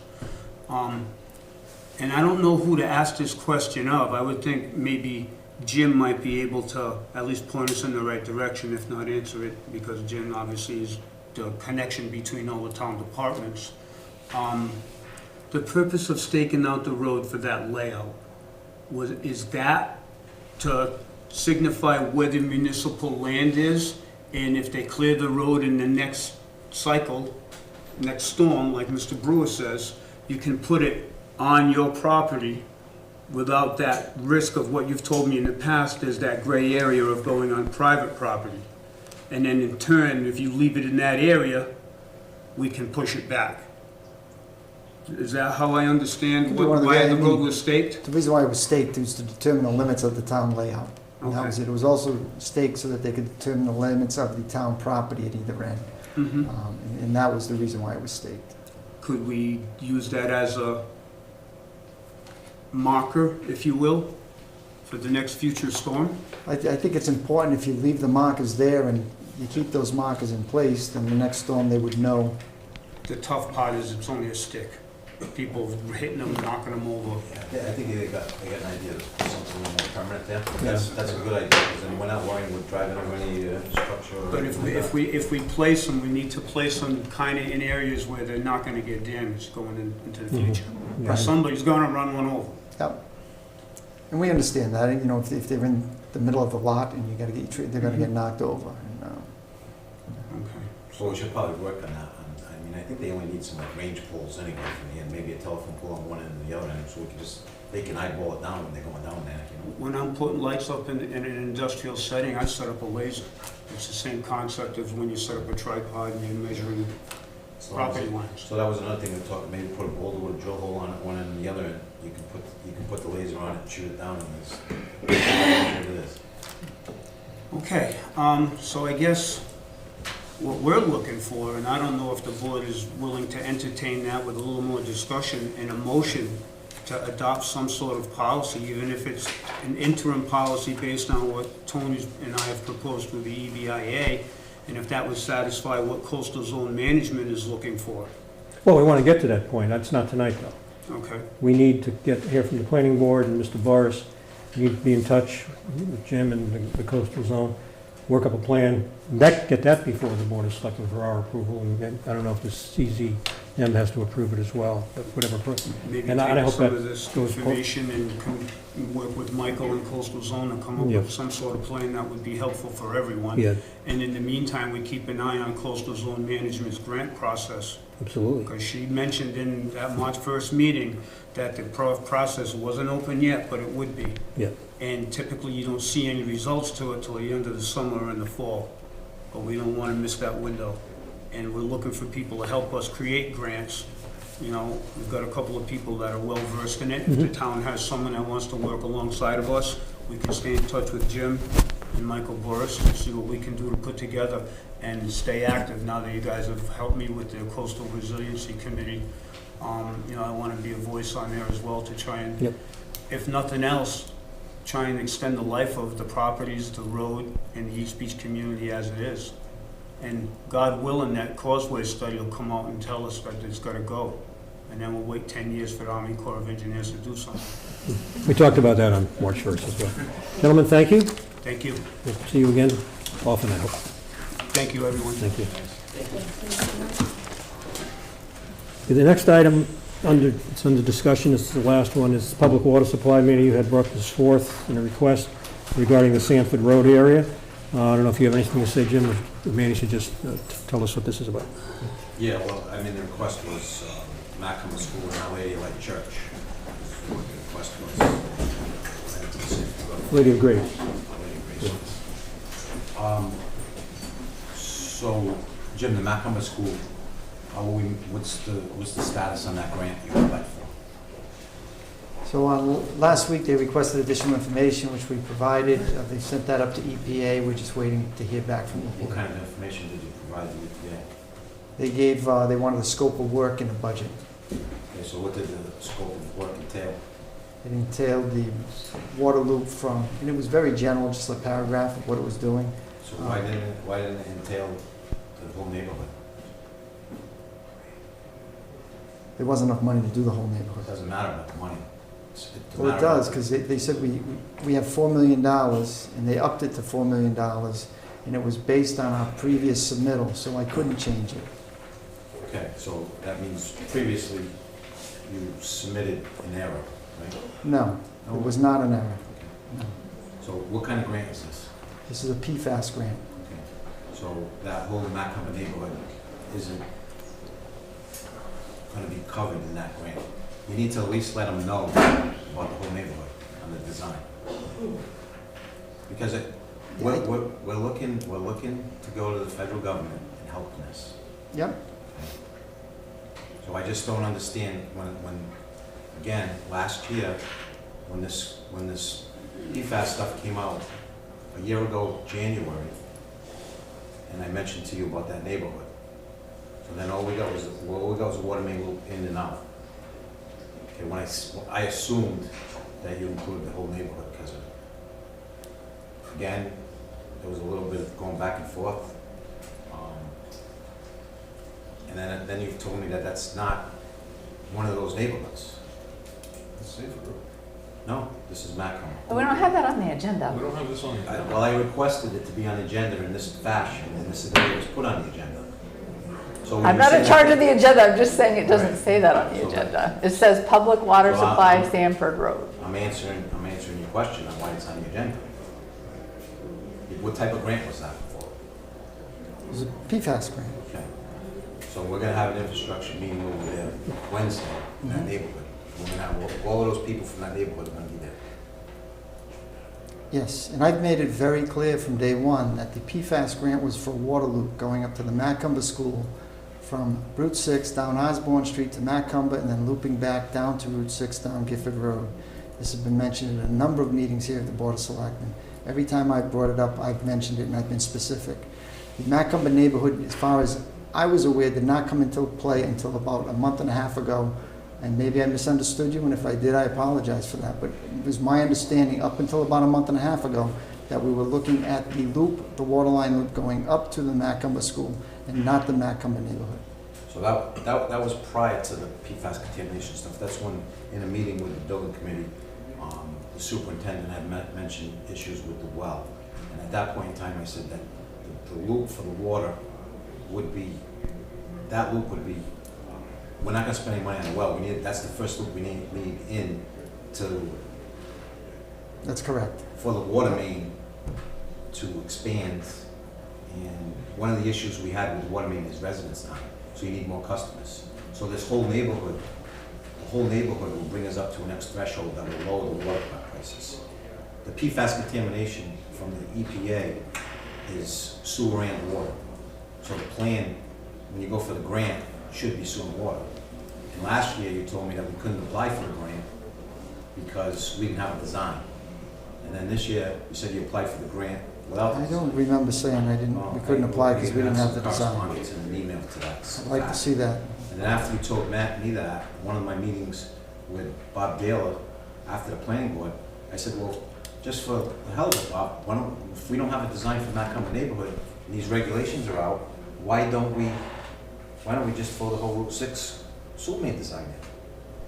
I mean, we got the integrated water plan that locates this. We have wells, public water supplies that are contaminated. I mean, I think, I don't know, Steve, the VFW What did they spend on a treatment facility for the well? Every place that has public water spends a lot of good money on it, from here to the south end and sideways. And it's part of having a public water supply. Yeah, but don't we have a municipal water supply in Route 6? We do up to, to the Nook, yeah. So when you have this type of contamination in the well, you know, the only thing that fixes it? Is bringing the water in, and sometimes you gotta boil that water? Okay. You don't have to boil that water. Yeah, you do. Sometimes you do. But anyways, can we get to the point? I am to get to the point. This is. Okay. I wanna know what the PFAS is that you keep talking about. Where are the numbers? We keep asking for it, and you don't give us a sheet with the numbers. Okay, so, all right, so we'll skip the map coming now, okay? Yeah. So I mean, Jimmy told me it wasn't one of those neighborhoods, but we could take care of that, because obviously, we need an engineer to look at this stuff. All we wanna know is where you're getting your information, the PFAS numbers. That's all we wanna know. Well, I don't know. That's all I wanna know to pursue it. I don't know, Jimmy threw a PFAS grant in there. Yeah, because you asked them to. Yeah, and they threw $4 million at him, just with one loop in there. Yeah. What would have happened if he put in that we have the whole neighborhood in that section? Well, I think first you should ask the neighborhood if they want it. So one I of think the, the neighborhood will be there tonight till Wednesday, and I'll tell you. They will, but last time they shut it down at town meeting, they didn't want it. So we'll see. Steve, this is a little bit beyond town meeting. I guess you might not comprehend what's happening here. And I did send out all the information on PFAS when we started with the environmental and justice neighborhoods, which I would like to thank David Cole, because he's the first one that brought that to our attention, that we can use the ARPA money for infrastructure because of environmental and justice neighborhoods. Yep. Okay. But, I mean, you've been on Route 6 for economic development, you've been on the select board for how long? Yeah. How far have we extended that water main? Another half a mile or so. The only reason it was put in is because it was an emergency. Because of with changing wells. PFAS contamination. Yeah, it was just PFAS, it was petrol. Okay, well, But anyways, go ahead. okay, that's all documented. Correct. Okay, so let's get up on, all right, so let's get up on what you know about the church Yeah. in that neighborhood. I was going to ask about that, because that is what's That's what also we're on the talking agenda. about. So I saw the emails, Manny, and I was curious about that myself, as to what is the issue there and what do we have to do next. I know there was some exchange of emails between these two gentlemen. I don't think, all I did was ask what Our Lady of Lake Church was, that's all I asked. And I asked for the information in our packet so we could review it. But then you responded to me that you knew about it. I didn't say that. I said I know it's Our Lady of Grace Church, and where Our Lady of Grace Church is. Also, I haven't got any numbers so from do we you. got a copy of that letter that Phil Weinberg came up with on what PFAS contamination that you sent out? Because I also forwarded that in the email. All right, what are we getting to, man? I Can we get get to the nothing in point? my packet. I don't know what you're talking about. Can you share with the rest of us what you're talking Well, is there something in about? the packet Okay, here? so, okay, I'll explain. I it know to what you. PFAS grants are, but that's all I know. Okay, I so- don't know the amounts. PFAS contamination has. I don't been- need to know what PFAS contamination is. I want to know what the issue is. It's in the well in the church, and it's in the well of the residences up there. And the DEP's already mobilized, and they're offering the church a grant, and they're offering whoever would let them test, which not everybody would let them test. They've already given them treatment facilities for their wells. However, this is one department, public water supply of a well. So we have a municipal water supply that's already got a gate in the intersection of Sanford Road. So the only thing that fixes PFAS contamination is the extension of that well. So, and what that happens is, so you let, in that whole neighborhood, so one of the things in that neighborhood, what I found out once I heard this, it was a landfill that they built houses in before they did the other landfill. So you can roll your eyes and say I get upset with you, and it's funny, and this is funny. It is, because You're not making a point. We're every asking you, meeting what's is the same with point? you. There's lots of Every things. meeting. We do this every meeting. You don't bring us any more information about it. You just yell at us for not doing what you want us to do. I'm sick of being bullied by you. I'm done with it. Well, let's turn it to That's why one more time. oh. All right.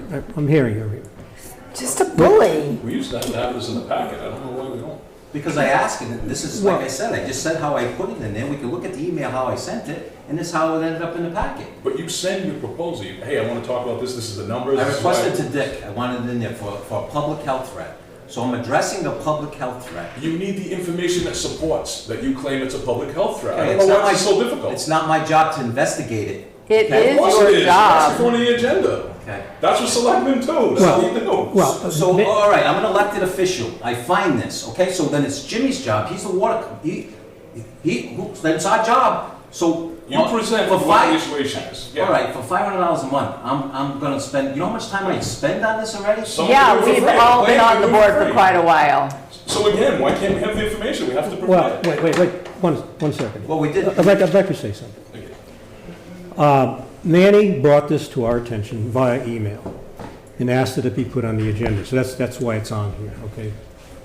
Now, obviously, in the short time between the email and this meeting, to do any research on it was not possible. So the purpose of this discussion is simply for Manny, sorry about the McCumber thing, just to explain what it is. Okay. And I'm getting it, so, but I don't think it's actionable tonight, but there may be some things we have to do next. I'd like to make a motion. Well, this is not an action item, it's a discussion. Okay. So So we need one, how do I make a motion to make this an action item on the next select board meeting? Well, Or should we do that from the infrastructure meeting on Wednesday?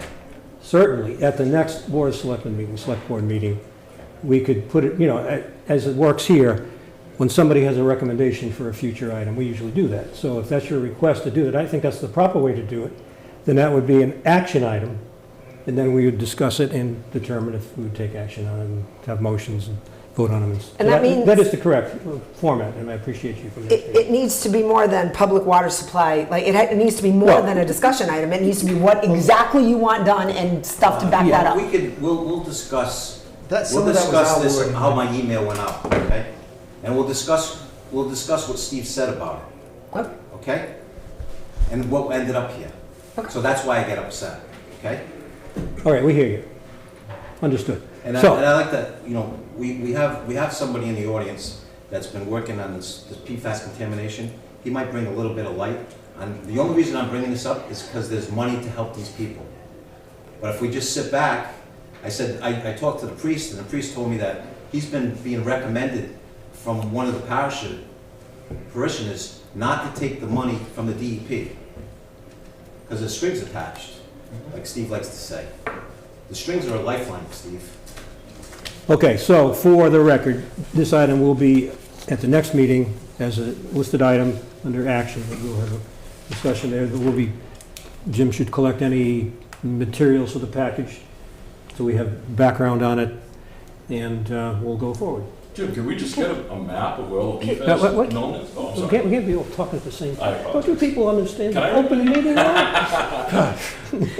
Shannon, is it? So I would like to After Shannon. request that when we talk about this, we have a statement of the problem, supporting evidence about what that problem is, and a proposed action. So it sounds like Manny's got a lot of this in his head, and No, it's I'd like actually to, in would you please let me talk? I'd like to support a lot of the things you're talking about, but in order to support that, I need to know what's the problem, what is some of the evidence, and if there's PFAS studies, if there's letters from the DEP, I'd like that. I'd like for Jim to gather that. And then I'd like to at least talk about a proposed solution so that we have something to act on. And then we could support moving forward and getting things done. I think that in order to have a collaborative participation to get work done, we all have to talk about what we need. I would like those things when we talk about, like any issue, I really like that, but that's what I would like to see. So Okay. if we have letters from the DEP, if we have some kind of map, if we have some kind of proposed alternative 1 or alternative 2, I would really love to see that in writing in the packet. And to the extent that Jim can do that, and maybe you can help Jim collaborate and get the information together, because we only have one town administrator who's tasked with doing a very lot of things. And so he can't just drop everything and spend 40 hours a week working on one thing. This is why when I have a request to the town administrator, I try to send as much information as possible to support whatever I'm proposing. So that's what I would like for, and if Jim can't do that in 2 weeks, if he needs 4 weeks, that's what we need. Thank you. Steve, I'm sorry, go ahead, man. Okay. Steve's wants to say. And that seems to be my problem, okay? Because I can explain to you that my request to Jim was very specific, and there was several emails back and forth. And it's very unfortunate that this is what we got on here. We got a discussion, public water supply, because I put it in to discuss the public health threat. So I think that's a pretty serious matter, Do we So I- address public health threats, or is that Board of Health? Not Board of Health. That's Board of Health. Yes. Yeah, Board of Health, I mean, there are some situations so where we the can- select we- board could do. We can go to that matter too, because, so our Board of Health Director, okay, so the Board of Health Director's duties is to report to Jim. So he's someday, because every time I've asked you for over the last 4 years, you keep telling me he has the power, blah, blah, blah. But then I read his job description and he's to report to you. Board of Health? Yes. So what does he report to their elected board? So What does he report to? So that certainly isn't on the agenda at all. Yes, it is, because this is a public health threat, and he's the person that's supposed to address it Okay, for certain fair things. enough. Especially for drinking water. Okay, fair enough. Yeah. And we're, on the other end, we're the water commissioners, which, like I just told you, the only thing that fixes it is the extension of the water main. Well, I understand what you're saying, and I will. And so that you do another thing is, and I'm sorry that I get a little bit passionate about this, but the other thing is when the DEP goes to the neighbors that have contaminated wells, and then you gotta understand all the pushback on Facebook over the expansion of sewer and water. We're talking clean water here. Sewer and water and this grant money for the PFAS is all tied together, okay? So now when the DEP, the only reason it was notified by the DEP was because it's a private public well supply by the church, and they're mandated to do the testing. Just like us. The well over here, we need to test it and submit it to the DEP. And if there's contamination, they'll let us know, okay? So the VFW that they put a treatment facility in, as far as I know, hasn't been tested since 2013. That's a serious matter. That's why we need an engineer. And I understand that Jim's busy. But I guess that's why when I put this request on, very detailed, and I'm not gonna say what Steve said about it, what he thought, and this is what I get on the agenda. That's all. And that's my frustration. And I'm sorry. Yeah, but understand, man, come on. I'm sorry. That's my frustration. I get that. But it comes up late in the game, we get it on the agenda, something on the agenda. Yeah, then I get told, like, well, that's not what it is.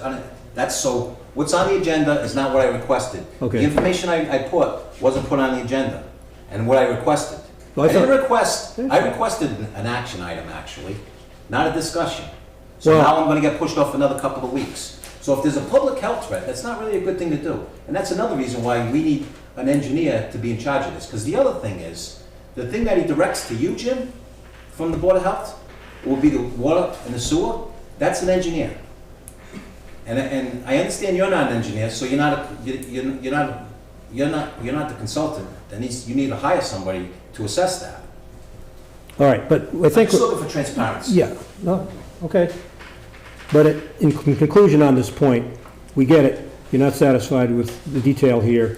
You didn't want it to be a discussion. I understand that, but I believe that's where it belonged for now. Now I think we move to an action item. And sometimes these things take a little time, but I'm talking 2 weeks, not 2 years. So I will assure you that will be on there as an action item with whatever backup material we need to deliberate. That's all. So I have no problem with bringing this forward. So you want the Infrastructure Oversight Committee to present the action item? Well, I wouldn't depend on that, because I doubt. Yeah. Right, I doubt that the board's gonna want to go up Sanford Road. I don't know that's a fact. So if you want on the You agenda. doubt the board's gonna want to go up Sanford Road? Correct. What about the federal government, the EPA?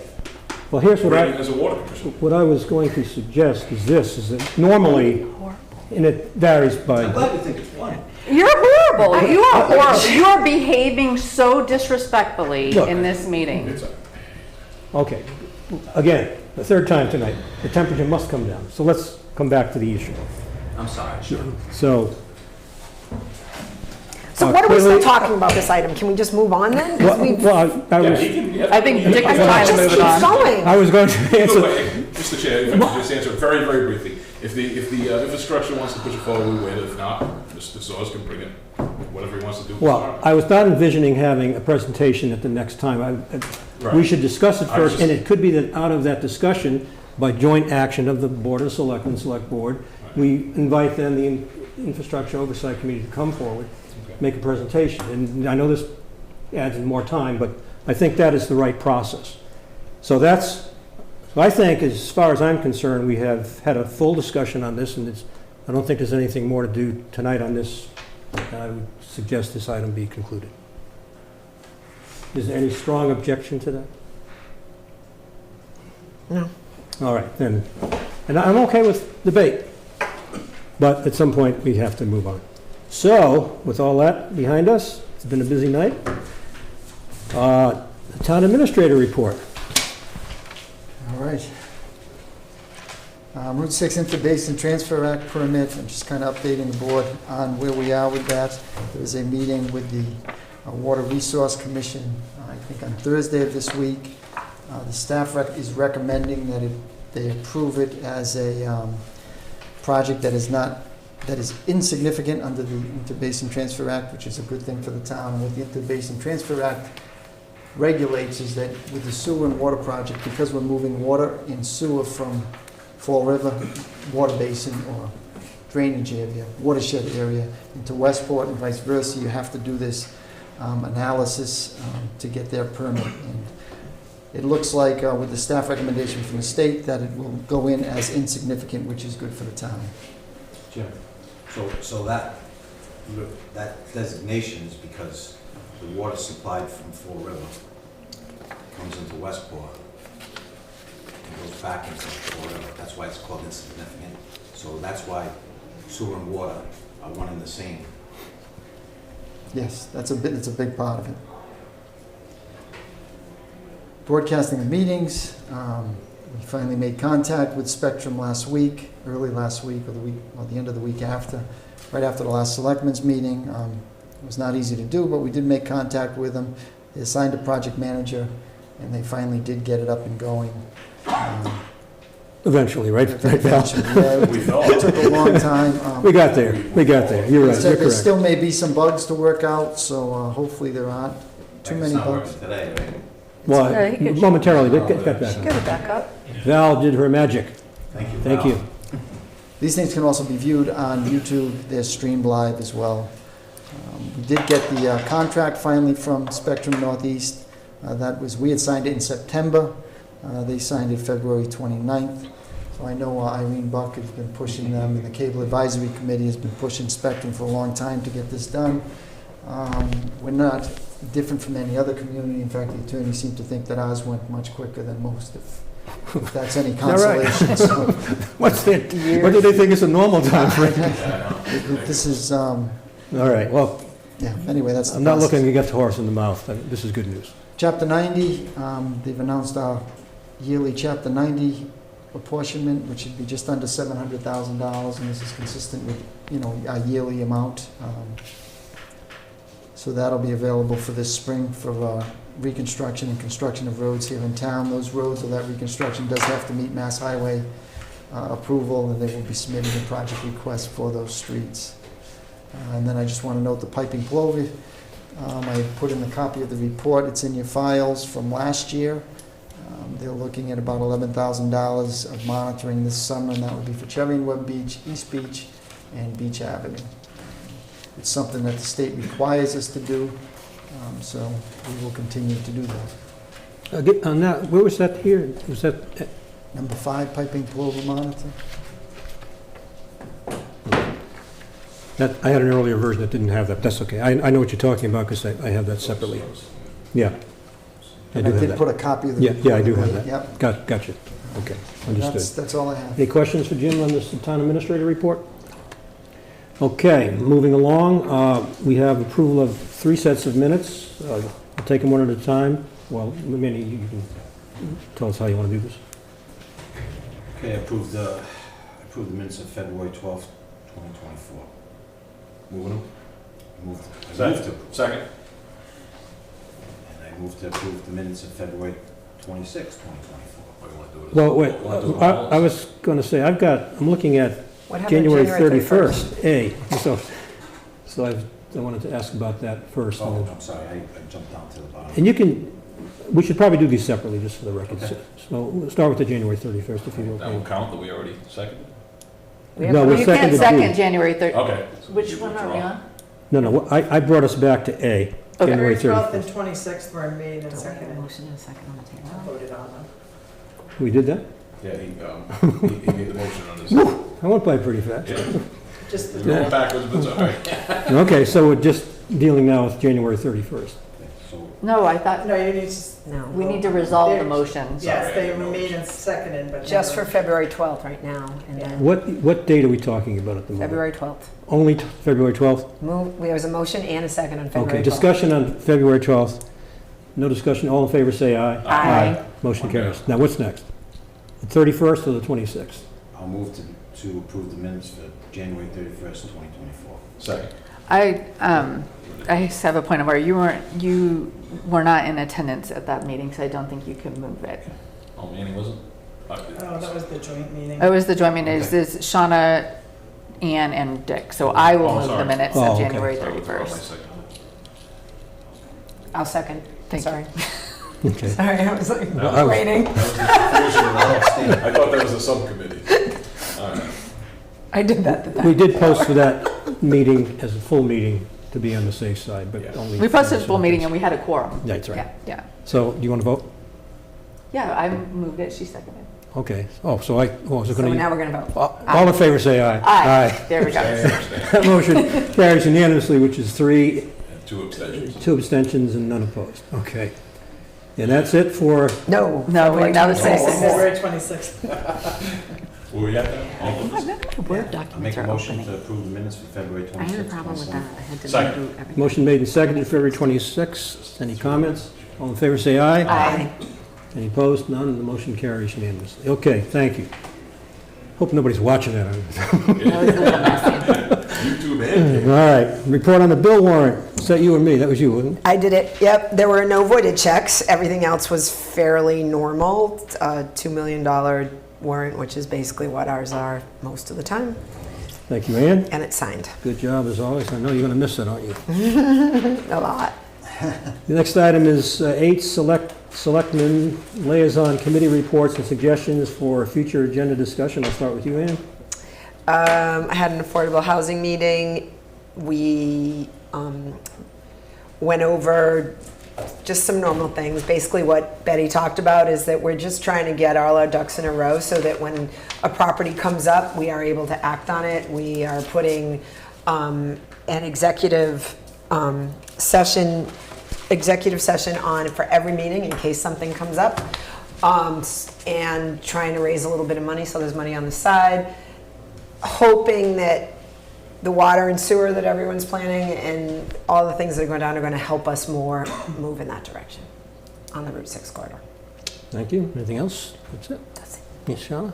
So the Internet Advisory Committee met, mostly what we really believe that there needs to be a dedicated board to kind of pursue things, because we talked a little bit about funding source. We don't believe the general obligation bonds are the way to go, and so what we need to do is look at public-private partnership, and David Cole's doing a lot of work trying to see what he can put together, but a dedicated group would be helpful for that. So we'll see if it passes a town meeting to make it elected, otherwise we'll have to come up with another plan. The school building committee meeting is meeting this week. We haven't met very often, so the school building committee is, I think, on Thursday. Will you be discussing that issue that we talked about before? Drainage or something? Or I don't know, I got the meeting invite and didn't look at the agenda, Oh, okay. so I'm not sure. Okay, that's it. Whatever. Sorry. You'll report on it next time, I'm sure. I don't have anything to report in this regard. Steve? What did we have last week? The Watershed held their annual meeting. It was exciting. Of course, they're supporting the Route 6 water line, sewer line. Tomorrow we have infrastructure before FinCom, and then the big meeting, hopefully a big meeting at Macumber on Wednesday at 6:30. Hopefully the neighborhood will show up. The neighbors set the signs out. It's off the flashing signs on Route 6. It's on Macumber property. I think you did that with Grace Shaw. So we're doing all we can to get the word out. All we keep hearing is we don't know enough about it, and we got it on the internet, we've got it in the paper, we've got it here, we've had the big meeting at the high school. We're doing all we can to get the word out. And even hold it in the neighborhood. So now the complaint was that we might not be big enough. So Yeah. I'm like, we hope it's not big enough, I but would we'll be see. thrilled if it wasn't big I mean- enough. I mean, we want the neighborhood talking about it. So that's the big things for this week coming up. Now, I did want to make a comment on this, and it's probably because you had addressed this. In the shorelines, they were talking about the project, and as you probably read it, they kept talking about an override. Yeah, they said override instead of exclusion? Yeah, well, override, it yeah. did, All right.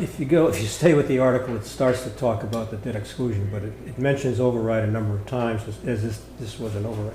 So as long as the committee knows that, I saw Maury. That doesn't help. I passed it on to him, and he said he would address that with Corin, is that it, Corin? Yeah, he is. And see if we can clean that up, because that's very damaging, I thought. That was a letter to the editor or an article? An article, I had it with me. Okay, no, I'll take a look. I Yeah. think I still get it. It's just Yeah. with all the flooding this Front weekend, I was page holding article. everybody in there. And it starts out in the first paragraph about an override, and I said, oh, I couldn't believe my eyes, but All right, anyway. we'll tell Ted. He comes here, you should know better. So. Okay. And the FinCom We haven't seen tomorrow, that. right? Yeah, Yeah. yeah, I think it's a Zoom, correct? I believe it's- All their meetings are Zoom now. Yeah, so they'll be grilling us tomorrow. Okay, anything else? I think that's Manny? it. So to go back on the Macomb meeting, so Jimmy, tomorrow, we have the information on the design and the survey and where that stands, so that we can explain to these people in the neighborhood On the Route 6 or the for the neighborhood? Macomb. I mean, obviously, I'm sure we have the stuff on Route 6, and maybe you can follow up tomorrow before the meeting on the request on the notice of intent, and whether those ones that are calling me complaining that got returned because it was the wrong address, because it would be good that we get those to those people. Yep, I can Maybe we double could have check the that. police department run it out to them or something like that. Because one of them was one of the pump station locations, so he's a little irate, and he's been calling everybody he can call. And I'm just trying to keep him from stirring the natives in opposition to us. The other thing would be, so we did the survey, because you said you were gonna have another discussion on, into the neighborhood, because there's gonna be people in the neighborhood that are actually in Kyle Jacob that have serious manganese in their wells. So we're gonna have that discussion there?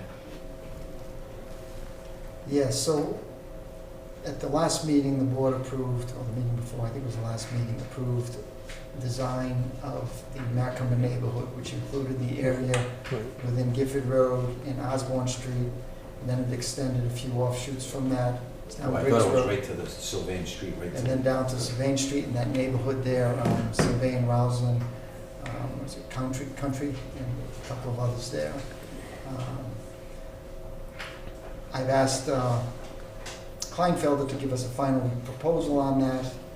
They're working on that. I've started the application with Bristol County ARPA to get the funding approved for that. I sent you an email the other day just confirming the neighborhoods because, should we look at these other two areas instead of extending it down Gifford Road further, we get, more bang for our buck by doing some of the areas immediately adjacent to Route 6. We're gonna have that discussion Wednesday. We could have it Wednesday if you want, yeah. Also, I would like to have that Board of Health letter that they sent out to Yep. cesspools. I'd like to have that there, because a thing I found, I don't know if it's up there right now, but there's not a copy of that on the Board of Health website. So there's two letters, right? There was an initial one, and they sent another one out extending it for 2 years. Yes. You want both? Yes. And then they submitted a letter in favor of the Route 6. Yes.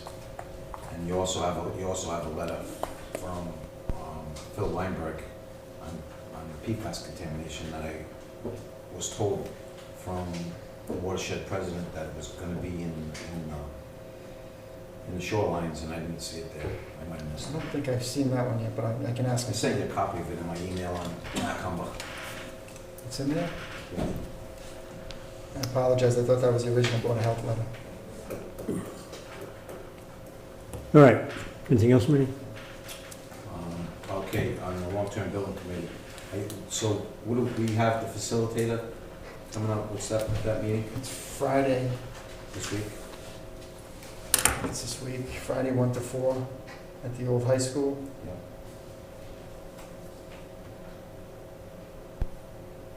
Yes, 1 to 4, the old high school. So in the last meeting, you had some of the expenses for the annex in this building. Mhm. Could you update to that committee? Can you give us the expenses for this building and the annex from last fiscal year to date? And please include all grant monies that we spent on them and any proposed money that we haven't spent grant money on. Should this request come through Mr. Thrasher? Isn't he the chair of that committee? I don't He's have the a chair. problem with you bringing it before committee, but you may want to check with him. And you're on that committee too, right? Yes, I missed the last meeting, though. I couldn't be there.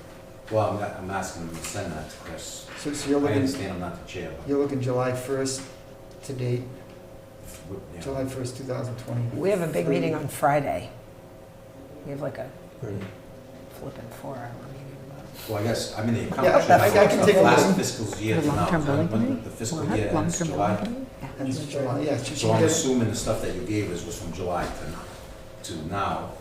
No, the stuff I gave you was last fiscal year, so it would have been, yeah, July to the end of June. If you want, I can ask it for July 1st of this year to today. It's not posted. No, sir. Okay. No, sir. Well, it's not, it doesn't have. We had mentioned, just for informational purposes, and it relates to this, that the chair of that committee come to us and give us a report at some point, saying how it's going, what are the timelines on it, and so on and so forth. It doesn't have to be posted yet. But I Come guarantee Friday, so. No, but I'm saying it doesn't have to. We're so sorry, we're discussing the Friday meeting that you guys are talking about is not posted on the website, but I don't think it has to be posted yet, because it's not, How many days? yeah, so there's still time There's to still have it time, posted. Yeah, but what yeah. I'm saying is he's not Do going it to remember to tomorrow. do that. Gotta do it Yeah, we'll tomorrow post it, before the make sure. Thanks for the reminder. Long-term building committee you're talking about. Yeah. Yeah, All right. Chris Thrash has been pretty good with that, but yeah, we'll make sure. All right, but this is just a reminder at some point in time. We want to have the chair and you two people are here anyway, so we've got good representation. Jim goes to those 1 to meetings. 4. Should have to post it Wednesday, but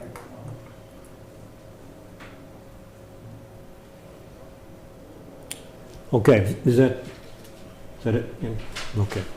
Well, that concludes that item. The next is comments and statements from the public. You have public members here? Valerie, Evan, Craig?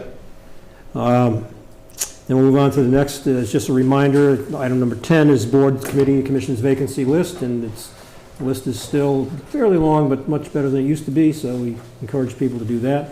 Now, I do have an item 11, topics not reasonably anticipated 48 hours in advance of the meeting. This is legitimate because we had a meeting just last week, but it was after the posting of the notice. We had a meeting on the Kirby Brook Bridge renovation project, okay? And we haven't talked about that in a while, but we felt we should at least brief the select board about this because it's going to start to get onto our agenda in the near future. I'll start and then you can chime in. So we were trying to arrange for quite a bit of time a meeting with the Department of Transportation and including public input, which would be primarily the members, residents of that area. Several streets in that area, and we had a number of those people present in the remote meeting last week, Friday, right? Yeah. So we learned a couple of things. One is that the timelines on this, it's probably going to be a multi-year project, but for the first time, some cost numbers were mentioned. Previously, we were talking about some number like $1 million, $1.5 million, or whatever. It seemed to change a little bit depending on who you were talking to, based on the scope of the bridge, and how many big the culverts were, and so on and so forth. But the number of $2 million, or $2+ million came up last week, which sort of hit us like a bullet, saying, well, wait, we aren't planning for that. But the question was, does the state pay for that? Well, the answer is maybe yes and maybe no. Well, that didn't sit well with us. But anyway, there'll be further discussion on it. We have a long way to go on this project, by the way. But I just wanted to alert the board as early as possible that the cost of this project is much larger than what we had anticipated. And that changes the whole nature of the project because the town doesn't have any money to put in here. And we were under the assumption under the small bridge program of the state of Massachusetts that they would cover all the costs. And now it's, well, maybe, and it depends. And we got a lot of that, it depends, and maybe, and if this, and if that. It was kind of went on and on. But anyway, that's one piece just to be aware of. We're not committed to the project at the moment anyway, but I just wanted to get it on the radar screen. The other thing was the citizens in that area are very insistent upon, and I think they have a point, of making that bridge as historic as possible. There are certain, the rules on small bridges in the Commonwealth have changed. And, for example, you can't have wooden guardrails anymore. We were told that on Friday. You can have different colored guardrails, but they have to be metal, but they can be brown, it can be something else. On that, we spent a lot of time talking about guardrails and whether or not they had to be long or short as they are now, and how tall they were, and so on and so forth. But the outcome of that was, in the Department of Transportation was in agreement with this idea, was that Jim will work with the neighbors and PAR Engineering, who are the contractors for the job. So the way it works is they're actually working for the state on this job. But the Department of Transportation said, you're free to get together with them and ask them what they can do in terms of making this more historic. And I don't have an example, I don't have a picture or anything, but it has to do with the design of the bridge and, you know, the facade and so on and so forth. But that is a historic area, although the old bridge, 200-year-old bridge right next to it, is not declared a historic bridge, which was somewhat surprising to me. But anyway, so we have a process going on in that regard, and we are hoping that there can be an agreement between the contractor and us, and including the neighbors, to have a design that it is pleasing to the eye and meets historic, because this bridge is going to be there for another 100 years. So we're optimistic about that'll go on, but we still have a question as to the price, and if we want more design changes, that will up the price. So at some point, we've got to fix on the price, and how much will the town will be asked to put in. At the moment, we weren't inclined to do anything in that regard, but that seems to be, there's a lot of shifting sand here, I detected, Jim. I don't know if you picked that up, but the rules have been changing. They talked about how the rules have changed recently.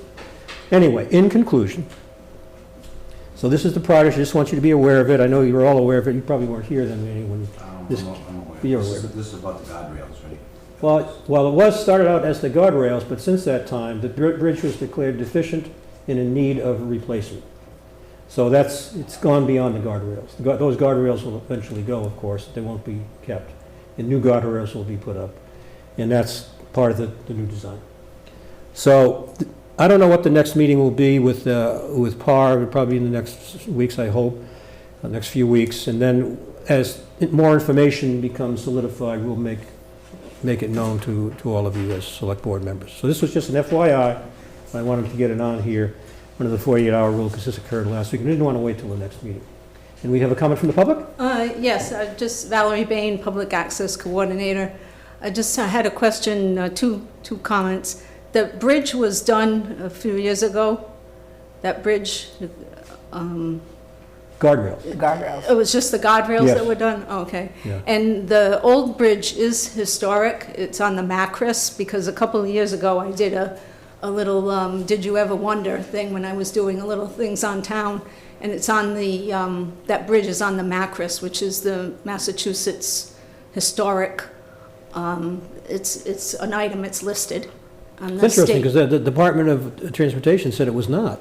They said it was listed somewhere, but it didn't have any specific requirements attached to it.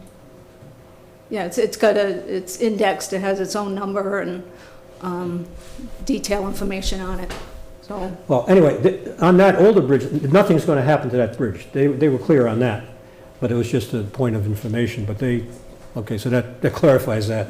It's amazing. It sounded like it was one way, but it's not quite that way. But So they can't damage it while they're they gave assurances that would not happen because the neighbors are asking about that as well.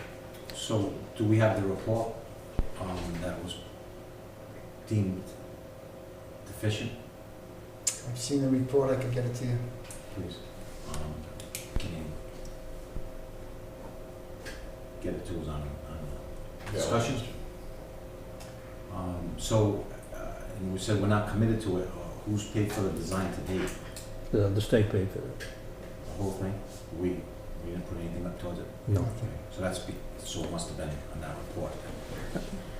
It probably was, I'm not sure about that. So how about the head? Do we have a report on the culvert at the head? I don't know if I haven't, there is one out there, I have not seen. Could we get that one for us too, please?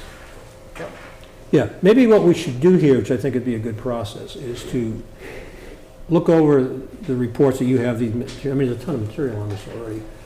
From the preliminary work, it started with Town Administrator Tim King.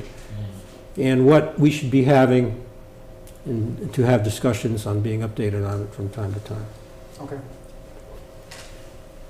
So anyway, that's really FYI, to get it on the radar screen, because this thing is going to start to move one way or the other, and it's turning out to be more controversial than I had hoped.